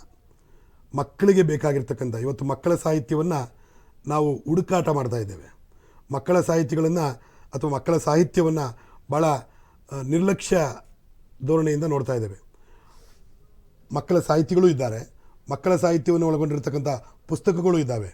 ಮೊದಲು 10 ಪುಸ್ತಕಗಳನ್ನು ಸಾವಿರಾರು ರೂಪಾಯಿ ಏನಾಗೋದಿಲ್ಲ, ಕೆಲವೇ ಪುಸ್ತಕಗಳನ್ನಾದರೂ ಮನೆಯಲ್ಲಿ ಆಯಾ ಮಕ್ಕಳ ವಯೋಮಾನಕ್ಕೆ ಅನುಗುಣವಾದಂತಹ ಆಸಕ್ತಿಯನ್ನು ಕೆರಳಿಸುವಂತಹ ಪುಸ್ತಕಗಳನ್ನು ಮನೆಗೆ ಅವರು ಓದಲಿ ಬಿಡಲಿ, ಕೊನೆಗೆ ಹರಿದಾಕಲಿ, ಅದ್ರ ಮೇಲೆ ಗೀಚ ಹಾಕಲಿ, ತಂದು ಮನೆಗಿಡಿ ಪುಸ್ತಕಗಳನ್ನು ಅವ್ರ ಮನೆಯಲ್ಲಿ ಒಂದು ಮೇಜಿನ ಮೇಲೆ ಅಥವಾ ಚೇರ್ ಮೇಲೆ ಅಥವಾ ಕಪಾಟಿನಲ್ಲೋ ಎಲ್ಲೋ ಇಡಿ. ಆ ಮಕ್ಕಳು ಒಂದಲ್ಲ ಒಂದು ದಿನ ಕಣ್ಣು ಬಿಟ್ಟು ನೋಡ್ತವೆ. ಮಕ್ಕಳು ಹೇಳಿದಂತೆ ನಾವು ಹೇಳಿ ಪಾಠ ಕಲಿಸೋದಕ್ಕಾಗೋದಿಲ್ಲ. ನಾವು ಹೇಳಿದಂತೆ ಯಾವ ಕೆಲಸನೂ ಆ ಮಕ್ಕಳು ಮಾಡೋದಿಲ್ಲ. ನಾವು ಮಾಡಿದಂತೆ ಅವು ಮಾಡ್ತವೆ. ನಾವೇನು ಮಾಡ್ತೀವೋ ಆ ಕೆಲಸ ಆ ಮಕ್ಕಳು ಮಾಡ್ತವೆ. 6, 7ನೇ ಕ್ಲಾಸ್ನಲ್ಲಿ ಓದ್ತಾ ಇರ್ತಕ್ಕಂಥ ಮಕ್ಕಳಿಗೆ ನಾವು ಮೊಬೈಲ್ ಹಿಡ್ಕೊಂಡು ಕುಂತಿದ್ರೆ ಅವರು ಅದೇ ಕೆಲಸ ಮಾಡ್ತಾರೆ. ನಾವು ಟಿ ವಿ ನೋಡ್ತಾ ಇದ್ರೆ ಅವರು ಅದೇ ಕೆಲಸ ಮಾಡ್ತಾರೆ. ನಾವು ಪುಸ್ತಕ ಹಿಡ್ಕೊಂಡು ಕೂತಿದ್ರೆ ಅಥವಾ ಪುಸ್ತಕ ಹಿಡ್ಕೊಂಡು ಓದದೇ ಇದ್ರೂ ಯಾತಕ್ಕೋ ತಂದಿಟ್ಟಿದ್ದಾರಲ್ಲ, ಇದು ಯಾವ ಪುಸ್ತಕ, ಯಾವುದೋ ಸಾಹಿತ್ಯದ ಪುಸ್ತಕವಾ, ಕ್ರೀಡಾ ವಿಷಯವನ್ನು ಒಳಗೊಂಡಿರ್ತಕ್ಕಂಥ ಪುಸ್ತಕವಾ, ಶೈಕ್ಷಣಿಕ ಪುಸ್ತಕವ, ಅದನ್ನು ತೆಗೆದು ನೋಡುವ ಒಂದು ಕುತೂಹಲ ಅವರಲ್ಲಿ ಕೆರಳಿದ್ರೆ ಸಾಕು. ಬಹುಶಃ ಮುಂದಿನ ದಿನಗಳಲ್ಲಿ ಆ ತೆಗೆದು ನೋಡುವ ಕುತೂಹಲವೇ ಓದುವ ಕುತೂಹಲವನ್ನು ಕೂಡ ಹೆಚ್ಚಿಸುತ್ತೆ. ಜೊತೆಗೆ ಮುಂದೊಂದು ದಿನ ಸ್ವತಃ ಅವರೇ ಬರಹಗಾರರು ಕೂಡ ಆಗುವ, ಪ್ರಕಾಶಕರು ಕೂಡ ಆಗುವ, ಮಾರಾಟಗಾರರು ಕೂಡ ಆಗುವ ಸಾಧ್ಯತೆಗಳು ಹೆಚ್ಚಾಗಿರ್ತವೆ. ಆ ಹಿನ್ನೆಲೆ ಒಳಗಡೆ ಮನೆಯ ಮಟ್ಟದಲ್ಲೇ ನಮ್ಮ ಪೋಷಕರು ಓದಿ ಓದಿ ಓದಿ ಅಂತ ಹೇಳಿ ಅಂಕಾಧಾರಿತ ಬದುಕಿಗೆ ಮಕ್ಕಳನ್ನ ತಳುಕು ಹಾಕದೆ ಪುಸ್ತಕ ಪ್ರೀತಿಯನ್ನು ಹೆಚ್ಚಿಸಿಕೊಳ್ಳುವಂತೆ ಮಾಡಿದ್ರೆ ಅದು ಬಹುಶಃ ಈ ಪುಸ್ತಕ ದಿನಾಚರಣೆ ಏನು ಮಾಡ್ತಾ ಇದ್ದೀವಿ ಇದಕ್ಕೆ ಒಂದು ಅರ್ಥಪೂರ್ಣವಾದಂಥ ಹಿನ್ನೆಲೆ ಸಿಗುತ್ತೆ ಅಂತ ನಾನು ಭಾವಿಸ್ತೀನಿ. ಮೇಡಮ್, ನಿಮ್ಮ ಸಂದೇಶ. ನಾನು ಸರ್ ಹೇಳಿದಕ್ಕೆ ಪೂರ್ವಕವಾಗಿ ಹೇಳ್ತೀನಿ ಸರ್. ನಾವು ಮನೆಯಲ್ಲಿ ಮಕ್ಕಳಿಗೆ ಒಂದು ಪುಷಪ್ ಮಾಡಬೇಕಾಗತ್ತೆ ಸರ್. ಅವರಿಗೆ ಇಂಥ ಸಮಯದಲ್ಲಿ ನೀನು ಇದನ್ನು ಮಾಡಿದ್ರೆ ನಾನು ನಿನಗೆ ಇನ್ನೇನಾದ್ರು ಒಂದು ಮಾಡ್ತೀನಿ. ಉದಾಹರಣೆಗೆ, ಮಗು ಈಗ ನೀನು ಒಂದು ಪುಟ ಓದು, ಇದು ಹೇಗಿದೆ ಅಂತ ನೀನು ಓದು, ನಿನ್ನ ಜೊತೆಲಿ ನಾನು ಓದ್ತೀನಿ, ಇದನ್ನು ಮುಗಿಸಿದ್ಮೇಲೆ ನಾವು ಹೊರಗಡೆ ಆಟ ಆಡೋಕ್ಕೆ ಹೋಗೋಣ, ಹೊರಗಡೆ ಪಾರ್ಕಿಗೆ ಹೋಗೋಣ. ಈ ಥರ ಮಕ್ಕಳ ಸಮಯವನ್ನು ಆಸಕ್ತಿದಾಯಕವಾಗಿ ವಿನಿಯೋಗಿಸುವಂಥ ಕೆಲಸವನ್ನು ನಾವು ಮಾಡಬೇಕು. ಹಾಗಾಗಿ ಪೋಷಕರು ದಯಮಾಡಿ ನಾನು ಅವರಲ್ಲಿ ವಿನಂತಿ ಮಾಡ್ತೀನಿ, ಇವತ್ತಿನ ಮಕ್ಕಳು ನಾಳಿನ ಪ್ರಜೆಗಳು ಅಂತ ಹೇಳ್ತೀನಿ, ಆದರೆ ನಾನು ಹೇಳ್ತೀನಿ, ನಿನ್ನೆಯ ಮಕ್ಕಳು ಇಂದಿನ ಪೋಷಕರು, ಇವತ್ತಿನ ಮಕ್ಕಳು ನಾಳಿನ ಪೋಷಕರು. ಹಾಗಾಗಿ ನಿಮ್ಮ ಮಕ್ಕಳ ಕಡೆ, ಅವರ ಓದಿನ ಕಡೆಗೆ ಒಂಚೂರು ಗಮನ ಕೊಡಿ. ಅವರ ಭವಿಷ್ಯ, ಅವರ ಜ್ಞಾನ ಸಂಪಾದನೆ ಹೆಚ್ಚಾಗಬೇಕಾದ್ರೆ ಇವತ್ತು ನಾವು ಅವರಿಗೆ ಈ ಓದಿನ ಆಸಕ್ತಿಯ ಕಡೆಗೆ ಗಮನ ಹರಿಸುವಾಗ ಮಾಡುವಂಥ ಕೆಲಸ ನಮ್ಮ ಕೈಯಲ್ಲೇ ಇದೆ. ದಯಮಾಡಿ ಅದನ್ನು ನಾವು ನೀವೆಲ್ಲರೂ ಸೇರಿ ಮಾಡೋಣ ಅಂತ ಹೇಳೋಕ್ಕೆ ಬಯಸ್ತೀನಿ ಸರ್. ತುಂಬ ಸಂತೋಷ ಮೇಡಮ್. ಸರ್, ಈ ಪುಸ್ತಕ ಪ್ರೀತಿ ವಿಶೇಷ ಚರ್ಚಾ ಕಾರ್ಯಕ್ರಮದಲ್ಲಿ ನೀವು ಭಾಗಿಯಾಗಿ ಪುಸ್ತಕ ಸಂಸ್ಕೃತಿಯನ್ನು ಹೇಗೆ ಬೆಳೆಸಬೇಕು ಮತ್ತು ಪುಸ್ತಕದ ಸಂಸ್ಕೃತಿ ಬೆಳೆದ್ರೆ ಈ ನಾಡು ಹೇಗೆ ಒಂದು ಪ್ರಜ್ಞಾವಂತ ವಲಯವಾಗಿ ರೂಪುಗೊಳ್ಳುತ್ತೆ ಅನ್ನೋದ್ರ ಬಗ್ಗೆ ನಮ್ಮ ಕಾರ್ಯಕ್ರಮದಲ್ಲಿ ಭಾಗಿಯಾಗಿ ತುಂಬ ಚೆನ್ನಾಗಿ ಹಂಚ್ಕೊಂಡಿದ್ದೀರಿ. ನಿಮಗೆ ಧನ್ಯವಾದಗಳು ಸರ್. ಮೇಡಮ್, ನೀವು ಕೂಡ ಪ್ರಕಾಶಕರಾಗಿ ಮತ್ತು ನಮ್ಮ ಕರೆಗೆ ಹೋಗ್ಬಿಟ್ಟು ಈ ಒಂದು ಪುಸ್ತಕ ಪ್ರೀತಿ ಚರ್ಚಾ ಕಾರ್ಯಕ್ರಮಕ್ಕೆ ಬಂದು ಪುಸ್ತಕದ ಒಲುಮೆಯ ಬಗ್ಗೆ, ಪುಸ್ತಕದ ಅರಿವಿನ ಬಗ್ಗೆ ನಿಮ್ಮೆಲ್ಲ ಚಿಂತನೆಗಳನ್ನ ಹಂಚಿಕೊಂಡಿದ್ದೀರಿ. ನಿಮಗೂ ಕೂಡ ಧನ್ಯವಾದಗಳು ಸರ್. ಅಶ್ವವೇಗ ಈ ಒಂದು ವಿಶ್ವ ಪುಸ್ತಕ ದಿನಾಚರಣೆಯ ದಿನ ಈ ಒಂದು ಪುಸ್ತಕವನ್ನು ಜನರಿಗೆ ತಲುಪಿಸಬೇಕು, ಇದು ನಮ್ಮ ಜವಾಬ್ದಾರಿ ಅಂತ ಈ ಕಾರ್ಯಕ್ರಮವನ್ನು ಮಾಡಿರೋದು ವೈಯಕ್ತಿಕವಾಗಿ ನನಗೂ ಬಹಳ ಸಂತೋಷ ಸರ್. ಪಾಲ್ಗೊಂಡಿದ್ದಕ್ಕೆ ನಾನು ನಿಮಗೆ ಧನ್ಯವಾದಗಳು ಹೇಳ್ತೀನಿ. Thank you. ನೋಡಿದ್ರಲ್ಲ ವೀಕ್ಷಕರೇ, ಪುಸ್ತಕ ಪ್ರೀತಿ ಅನ್ನುವಂಥದ್ದು ಎಷ್ಟು ಮುಖ್ಯ. ಪುಸ್ತಕ ದಿನಾಚರಣೆಯ ಸಂದರ್ಭದಲ್ಲಿ ನಾವೆಲ್ಲರೂ ಒಂದು ಪ್ರಜ್ಞಾವಂತ ಸಮಾಜವನ್ನು ನಿರ್ಮಾಣ ಮಾಡಬೇಕು ಅಂದರೆ ಪುಸ್ತಕ ಸಂಸ್ಕೃತಿಯನ್ನು ಎಲ್ಲೆಡೆ ನಾವು ಹೆಚ್ಚಿಸಬೇಕು. ಆ ಕಾಯಕ ನಮ್ಮೆಲ್ಲರ ಹೊಣೆಗಾರಿಕೆ ನಮ್ಮೆಲ್ಲರ ಮೇಲಿದೆ. ಆ ನಿಟ್ಟಿನಲ್ಲಿ ನಾವೆಲ್ಲರೂ ಕೂಡ ಪುಸ್ತಕ ಸಂಸ್ಕೃತಿಗೆ ಒಳಗಾಗಿ ನಾವೆಲ್ಲರೂ ಕೂಡ ಜ್ಞಾನವಂತರಾಗಿ ಪ್ರಜ್ಞಾವಂತರಾಗಿ ರೂಪುಗೊಳ್ಳೋಣ ಅಂತ ಭಾವಿಸ್ತಾ ಈ ಕಾರ್ಯಕ್ರಮವನ್ನು ಮುಗಿಸ್ತಾ ಇದ್ದೀನಿ. ನಮಸ್ಕಾರ.